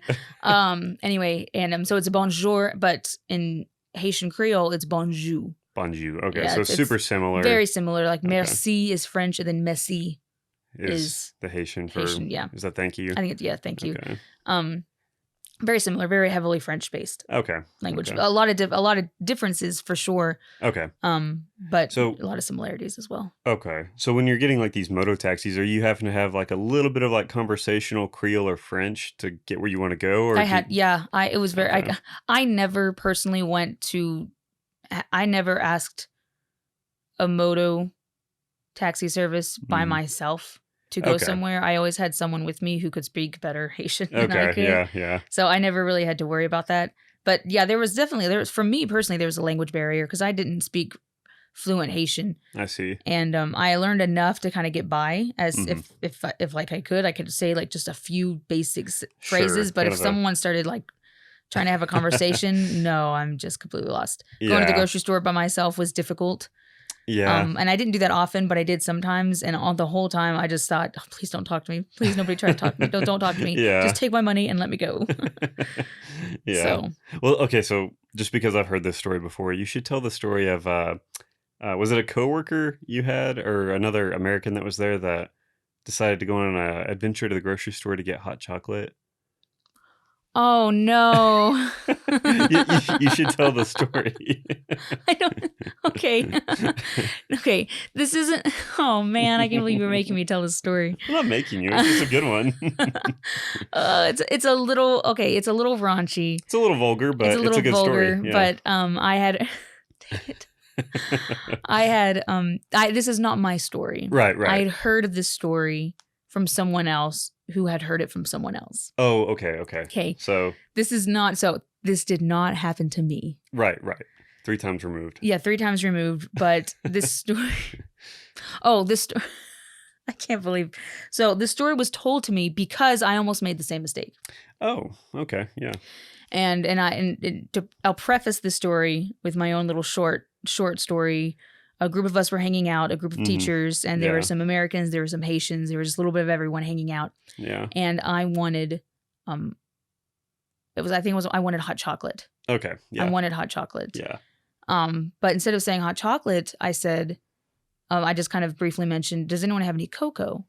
Cocoa. And there was a Haitian man in the room who looked at me with like just stunned silence. Yeah. And people started laughing. And I was like, what's so funny? Yeah. And then he told me this story. Okay.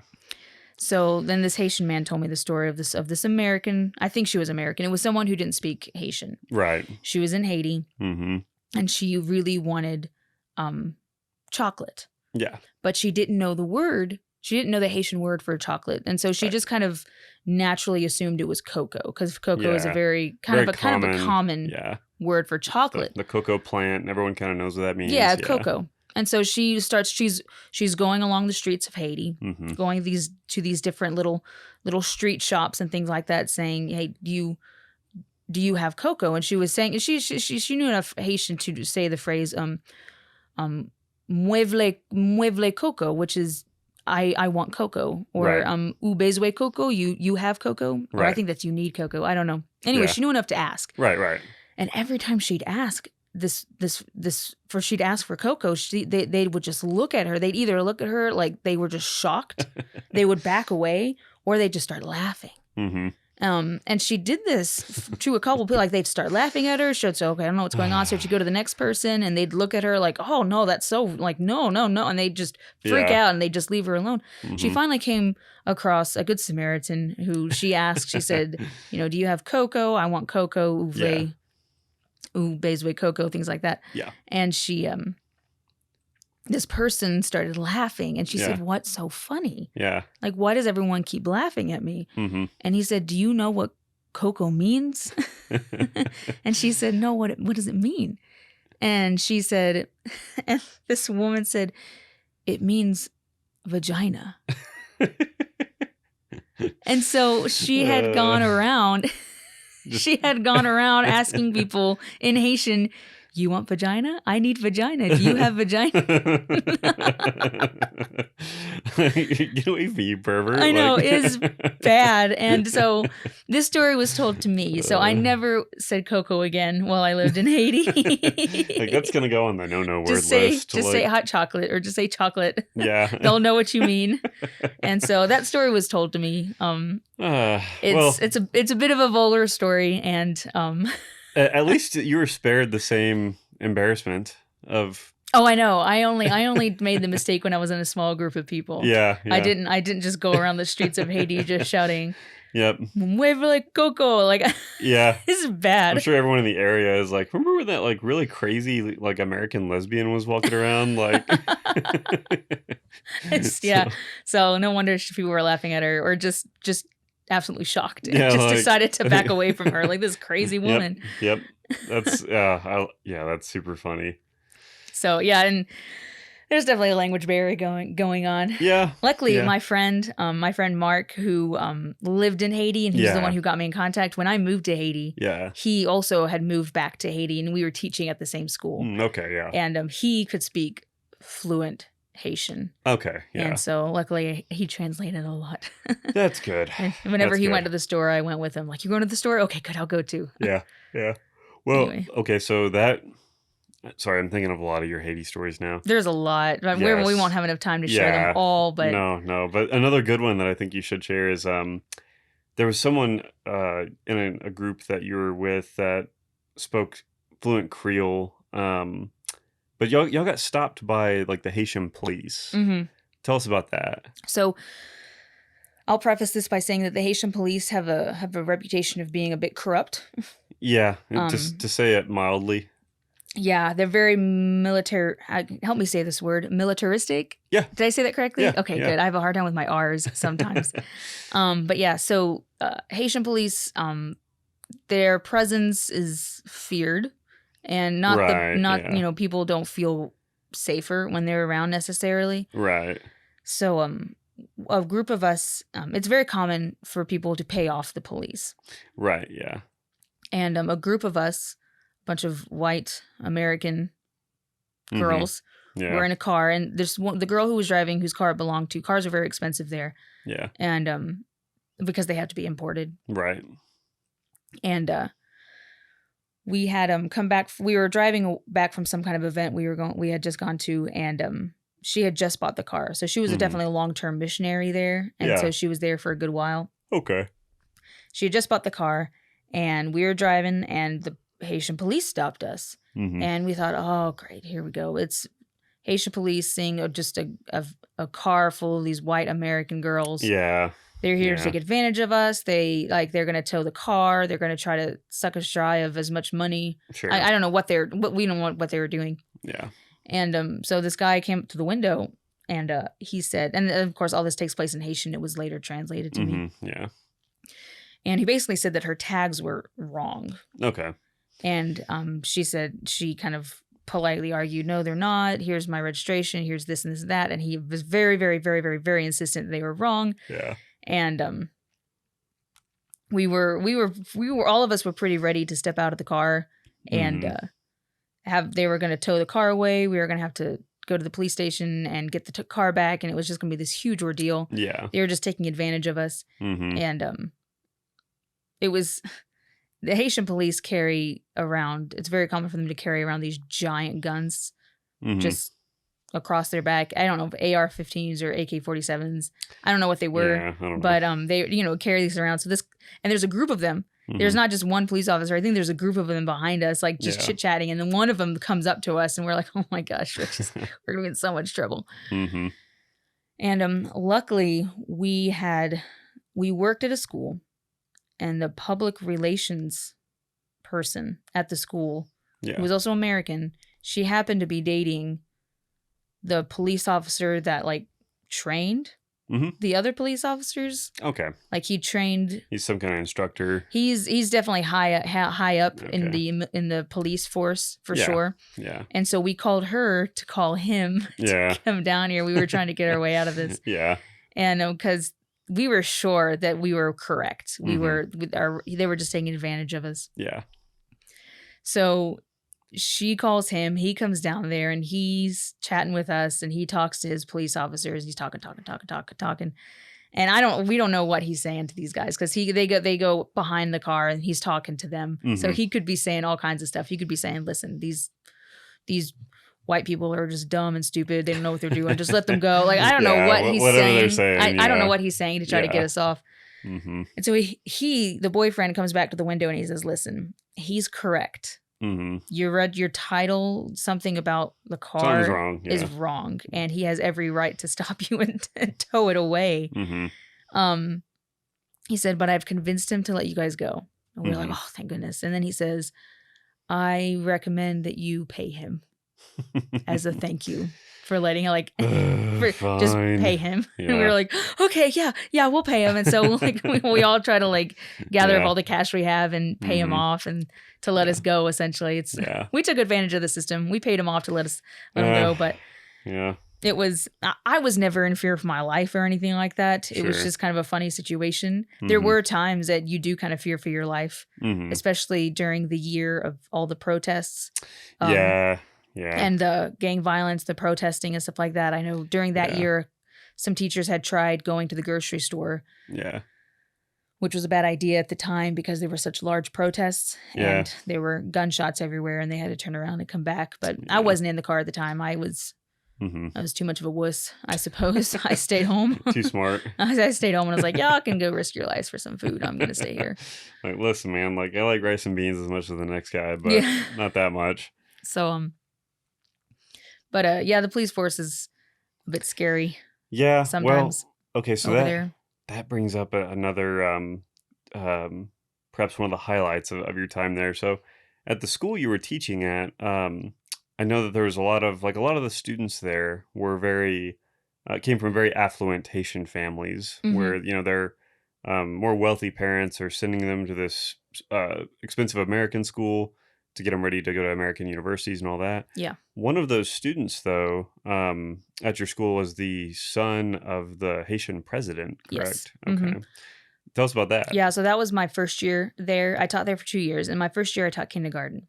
Okay. And the son of the president of Haiti at the time Yeah. was going to our school. Yeah.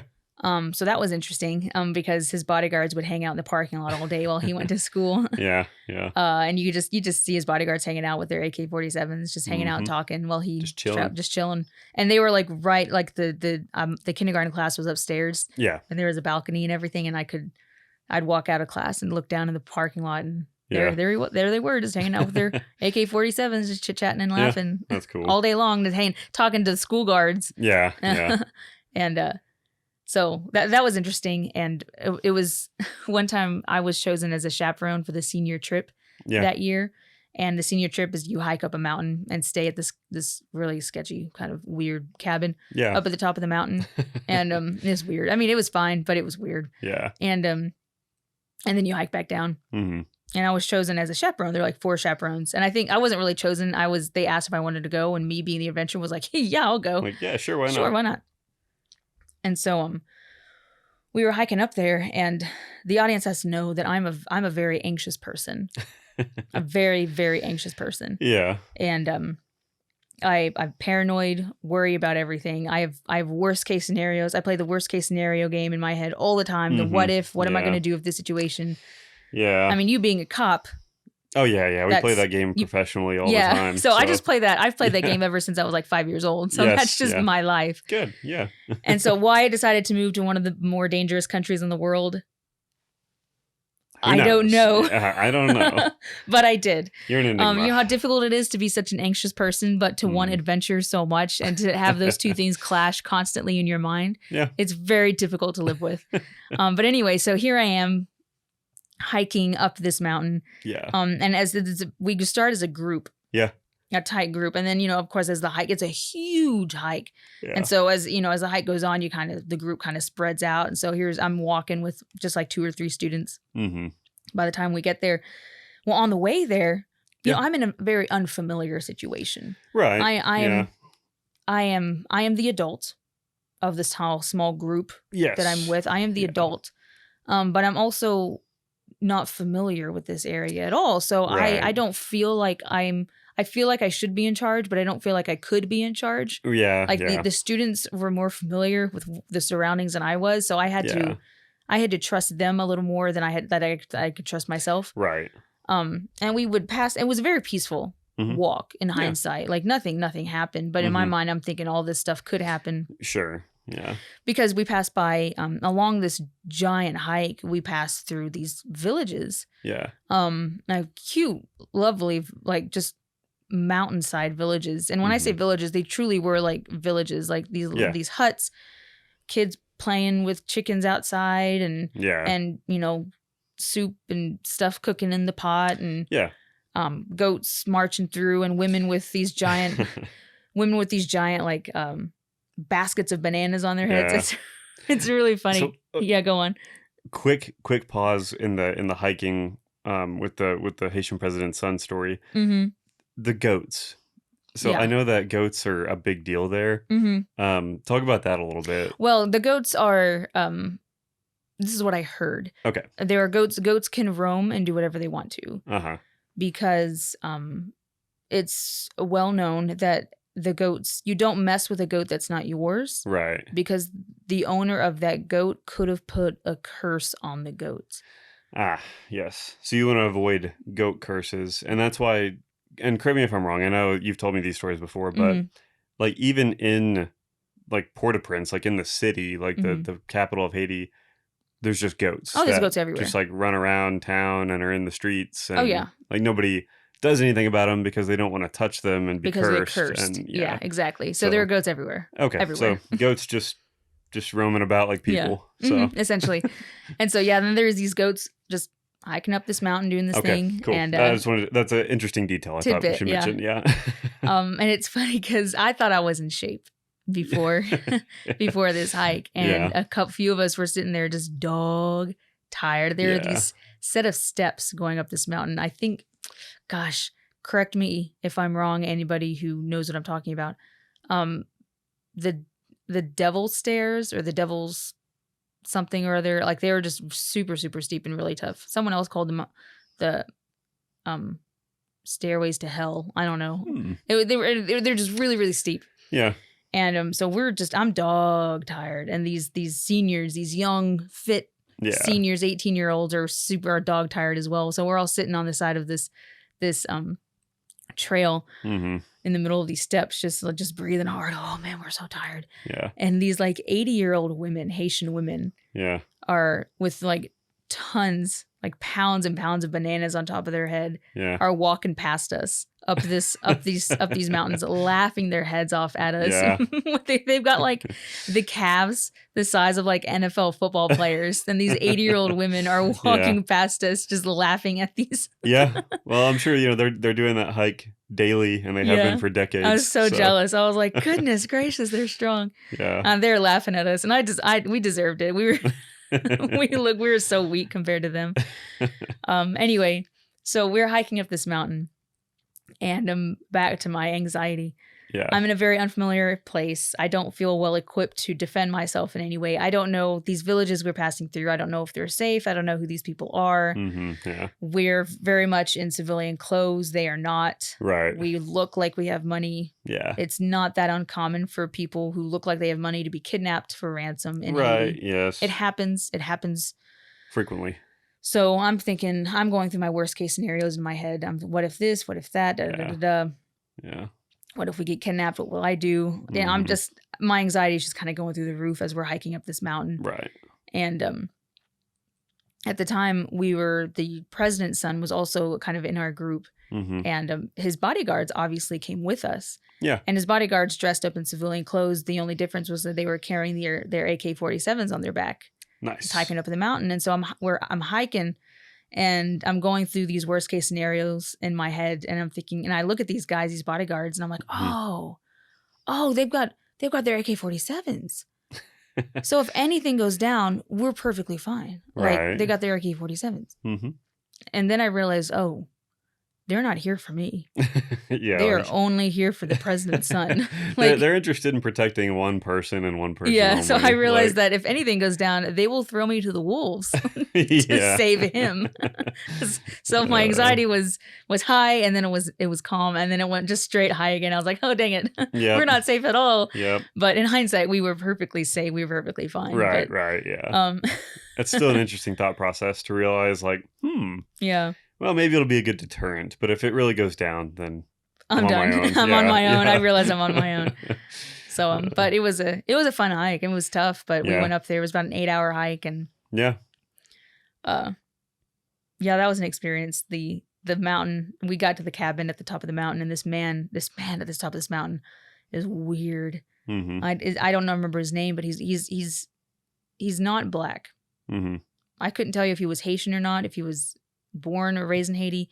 He wasn't black, and I don't know what his accent was. He had this long stringy hair, old, very weird man. Nice, but weird. And for every meal there, all we had was spaghetti. That's weird. We had spaghetti for breakfast, lunch, and dinner. All right. Yeah. And he would have, like, in the living room in the cabin there was a picture of Jesus on the wall. Yeah. And then right next to that was like a satanic, like upside down goat thing. Like a pentagram. Yeah, he was a weird man. Very strange What a man. unique individual. Yeah. So you just, okay. But that was dirty water. That's all I can remember from that trip in that cabin. I remember the spaghetti, and I remember the shower system was really, really bad. Yeah, I don't know if I trust that. I think I'll just be dirty. I think I did take a shower, but like I closed my eyes and didn't let it run into my mouth. I just kind of quickly washed and was like, okay, I'm done. Yeah. It was also really, really cold, so I didn't stay in the Lovely. showers for too long. Yeah. Anyway, so yeah, president's son. Yeah. That's cool. Bodyguards. It's just bodyguards everywhere all the time. Yeah. So that was interesting. That was something new that I had never experienced. Yeah. Yeah.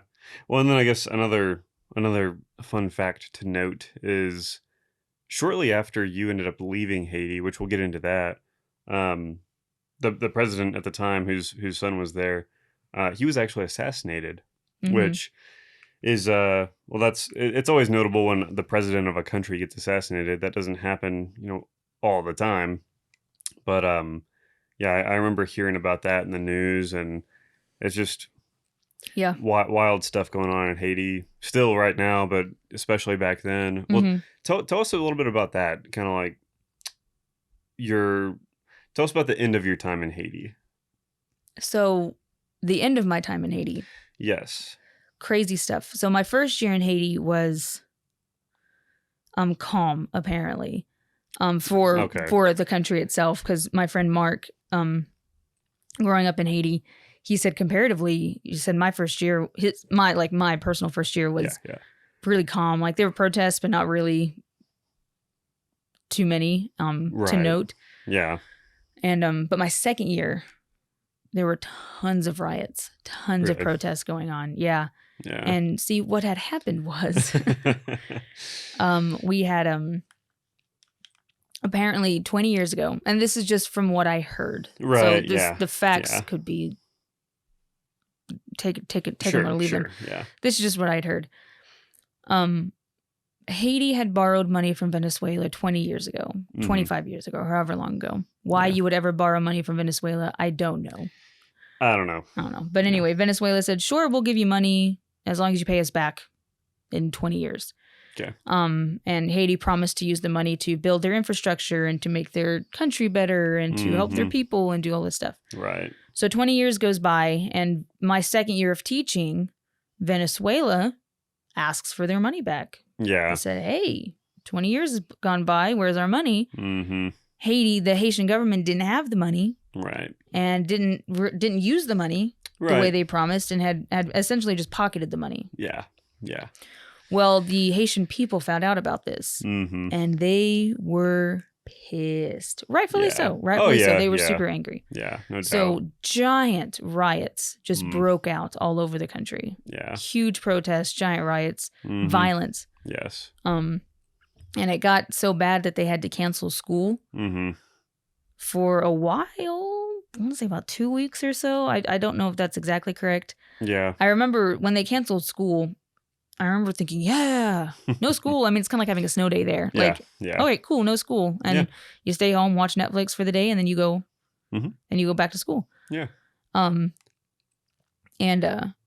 the first 2 days, cool, no school, no school, no school. Yeah, first 3 days, first 4 days, no big deal. And I think it wasn't until day 5 that I started to get really, really anxious because our water had started running out. Oh, yeah. And our food had started running out. Yeah. So we were running out of resources. And that's when I started to get nervous. That's when everyone kind of started to get pretty nervous. I mean, we weren't that nervous before because we just, we just stay in our little apartment complex. And the apartments there were, we lived like a 2-minute walk away from the school. And the school had these apartments, just giant cement buildings surrounded by a cement wall. Like compound, basically. But it was essentially, it was just a compound. Yeah. And so we just hang out in the compound for 5 days, talking, hanging out, watching Netflix with the internet that we had. And some nights we had it, some nights we didn't, it's whatever. Yeah. And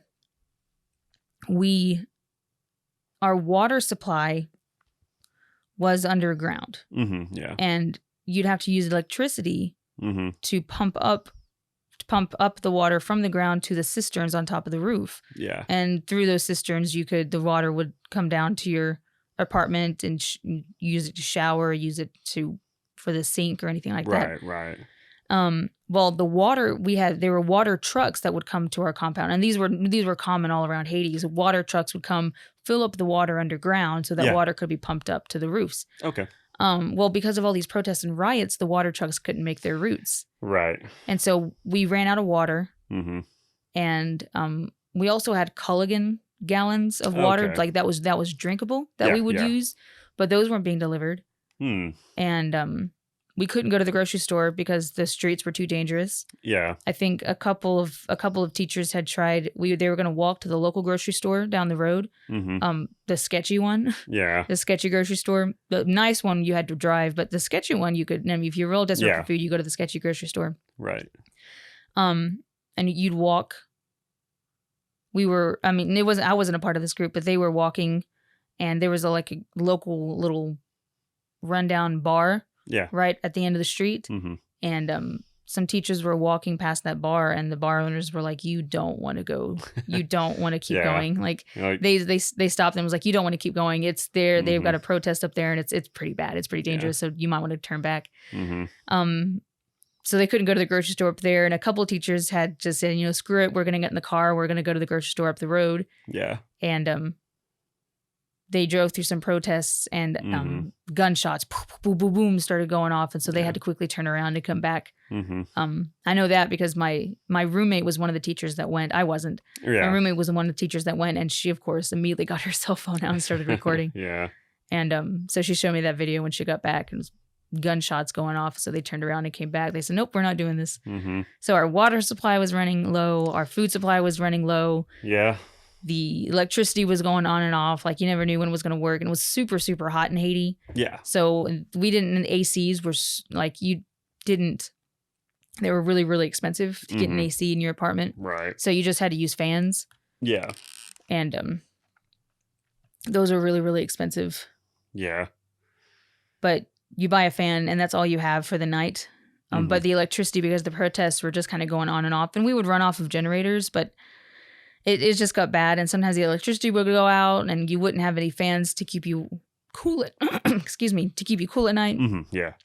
Electricity was going out. Food was running So low. everything's going. Water was running bad, low. Yeah. And there was no end in sight right now. Yeah. The American embassy was starting to evacuate all of their people. Yeah. And we weren't a part of the American embassy, so we were just on our own. And they sent everyone an email. It was like, "Hey, just so you know, if you're an American here in Haiti, we're not gonna try to save you unless you're working for us. Like, you were kind of on your own." Yeah. And I was perfectly fine up until our food started running low. And our water started running low. That's when I kind of started to panic. And that's when people started to like, okay, we should really think about leaving. Right. And so I quickly bought a ticket to the States. And left with a group of teachers the next morning. I think day 6. We left at like 4 a.m. to the airport. Yeah. And we had to leave early because the protests were always scheduled.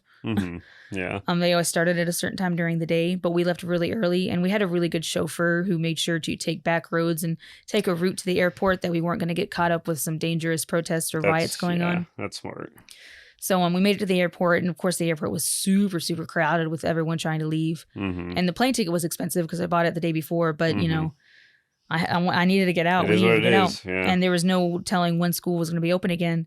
So I told my principal, I said, "Yeah, I think I'm leaving. And just text me when it's safe to come back." She said, "Okay, sounds good." Okay. Some people went to the DR for vacation. Some people went to Puerto Rico. Some people just went to Florida. Yeah. I went to my sister lives in Mississippi, so I decided just to get a plane ticket and hang out with her and her family there for a while until it was safe to come back. And I think it was there for a few days, and then the principal texted everyone and said, "Okay, riots are done, safe to come back."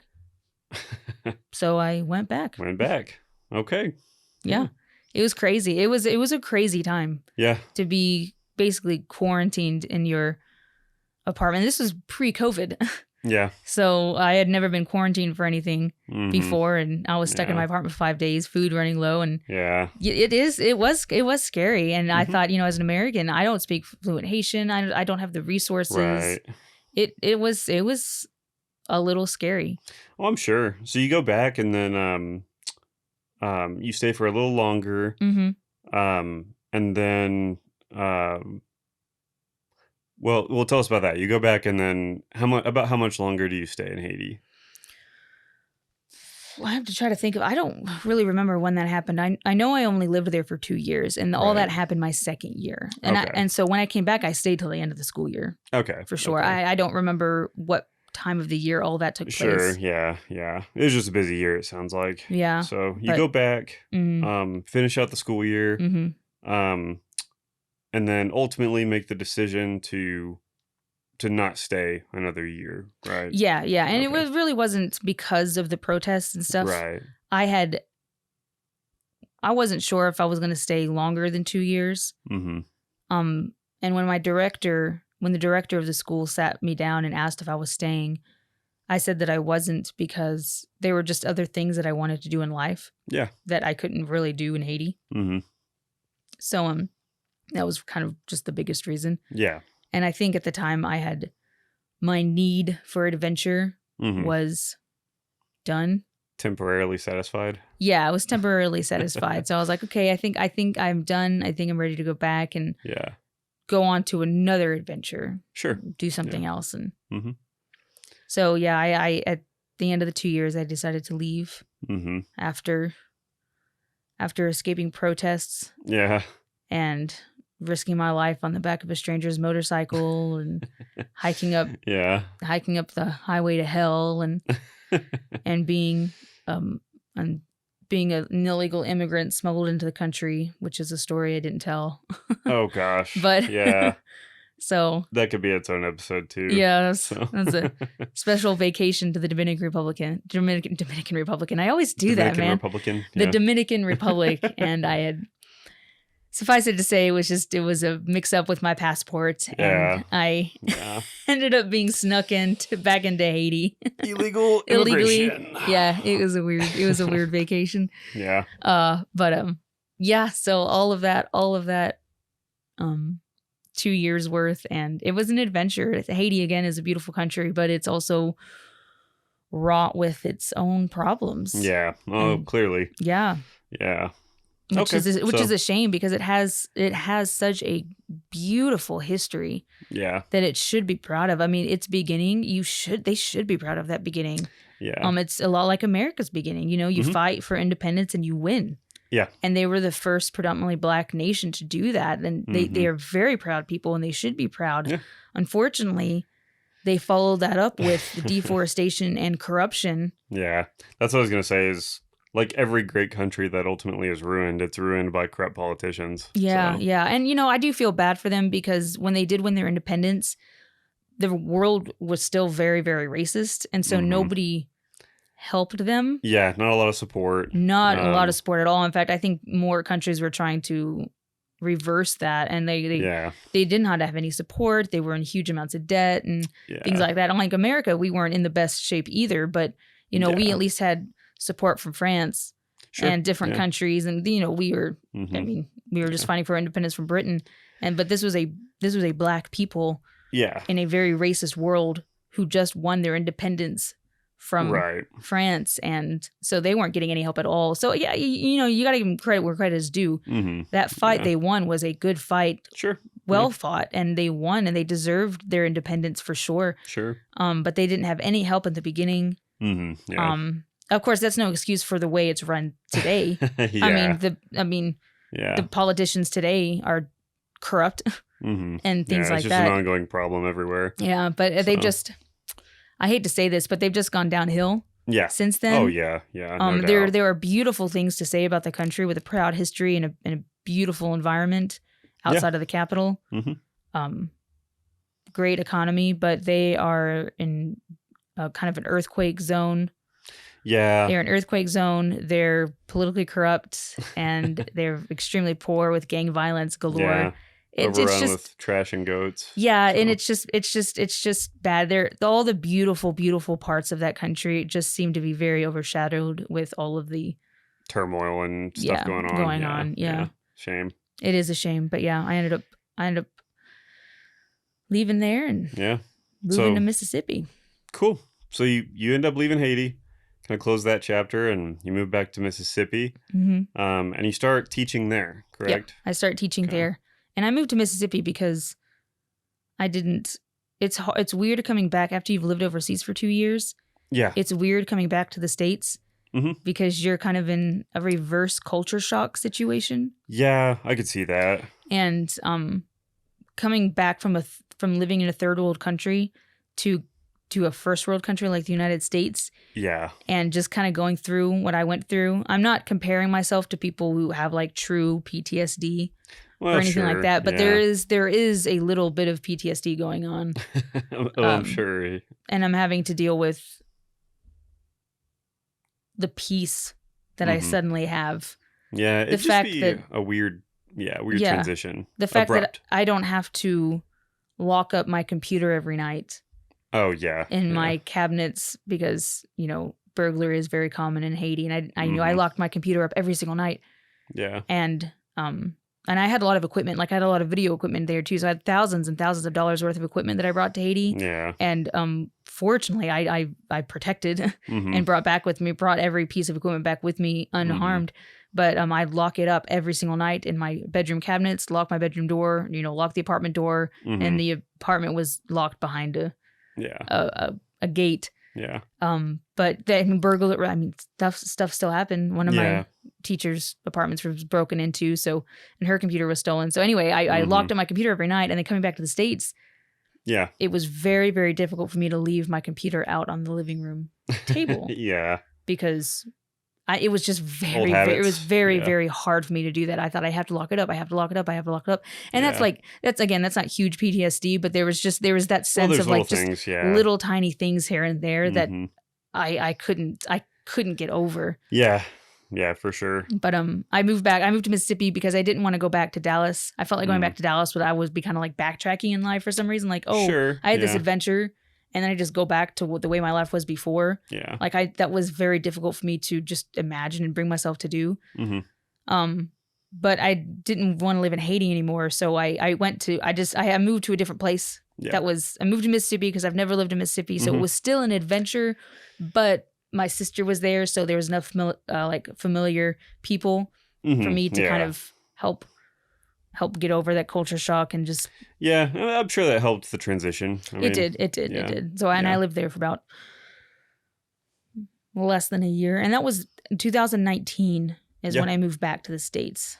Yeah. And I moved to Haiti. And I got a teaching job in Haiti. And I was teaching and just hanging out with my sister and her family for about half a year. Yeah. Yeah. And then we reconnected. Yes. Yeah. So... all of this story ultimately leads up to the most important part, which is me. Yeah. And so all that to say, back to me. Right. No, but I know that, you know, I had heard through social media that you were back in the States and everything, because I knew that you had gone to Haiti and all that, and that was cool. But you were in Mississippi, and then you came back to Texas for Christmas. So I saw that you were back in town, and it's like, I should reach out to her and we should catch up. And so we kind of got reacquainted because we've known each other for a very long time, but we hadn't seen each other in for quite a while. 10 years or so. Yeah. It was a while. After I graduated college. Yeah. We just kind of went our separate ways and had our own separate adventures. Yeah. We kind of stayed in touch for a little while, I remember. But but anyway, reached out to you and we kind of caught up and really hit it off. And so, fast forward, you end up moving back to Texas. We got married. Just we have a baby. Bought a house. Started a podcast. Started a podcast, and here we are now.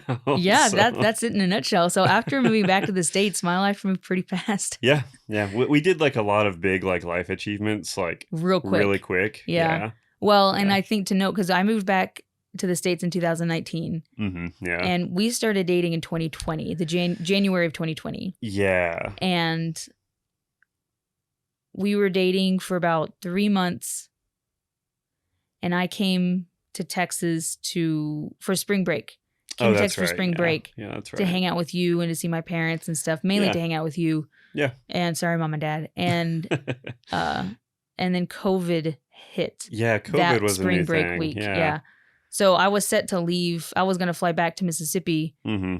And then COVID became a thing and I canceled my flight. And then I was stuck living with my parents for the next 4 months. A while. Yeah. Yeah. I never actually went back to Mississippi except to pack up my belongings and move back here. Yeah. And come back to Texas. So, yeah.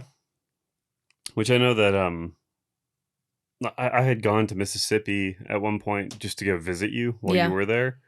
And then I remember we went back to go get your stuff. And Mississippi is a really cool place, by the way. Um, but yeah, came back to Texas, and then we hit like all the big adult life milestones, like one after the other. We both got new jobs about the same time. Yeah. I got a teaching job Mm-hmm. here, and you started working at your agency. Yeah, at a sheriff's office. And then Yeah. we got married. Mm-hmm. Yeah. Then we got pregnant. Yeah. Oh, and before that, we bought motorcycles. Yes. Yeah, I bought a motorcycle on a whim. Yes. So, yeah, that was cool. I consider that a big life achievement. So, and then I sold the motorcycle recently Because of the baby. because of the baby. Yeah. I had to trade one baby for a new one. So, Oh my gosh, yeah. Tell your son that when he's older. yeah, he'll understand. And then we bought a house. Mm-hmm. Yeah. Yep. And we started this podcast. And we started a podcast. So all the big things. Mm-hmm. So, yeah. Again, my Haitian adventures were done, and I came back and had new adventures. Yeah. With you. Oh. Oh, that's the warm and fuzzy for the episode. And we're done.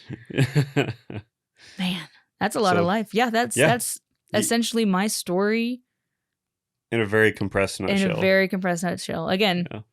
it's hard being interviewed about yourself. I don't really enjoy talking about myself. Yeah. But it's because people are complicated. Yeah. People are so much more than what you read in a magazine. Yeah. Or what you hear in an interview. So much more. Yeah. And well, it's weird to talk about yourself, and then I don't know about you, but I think it's weird to interview someone who you already know really well. Yeah. So like you're asking them questions that you already know the answers to. But I don't know, trying to balance that with like, because we could talk about so much more. Mm-hmm. But I'm done talking about myself. I'm done. Okay. Well, all right. Well, that's the end of the episode. Thanks for tuning in, everyone. Okay, bye. Oh man, I sit there and I say that I hate talking about myself. I like to talk. Oh yeah. I really do. I think we both do. Yeah, but... I'm really not a fan of talking about myself all the time.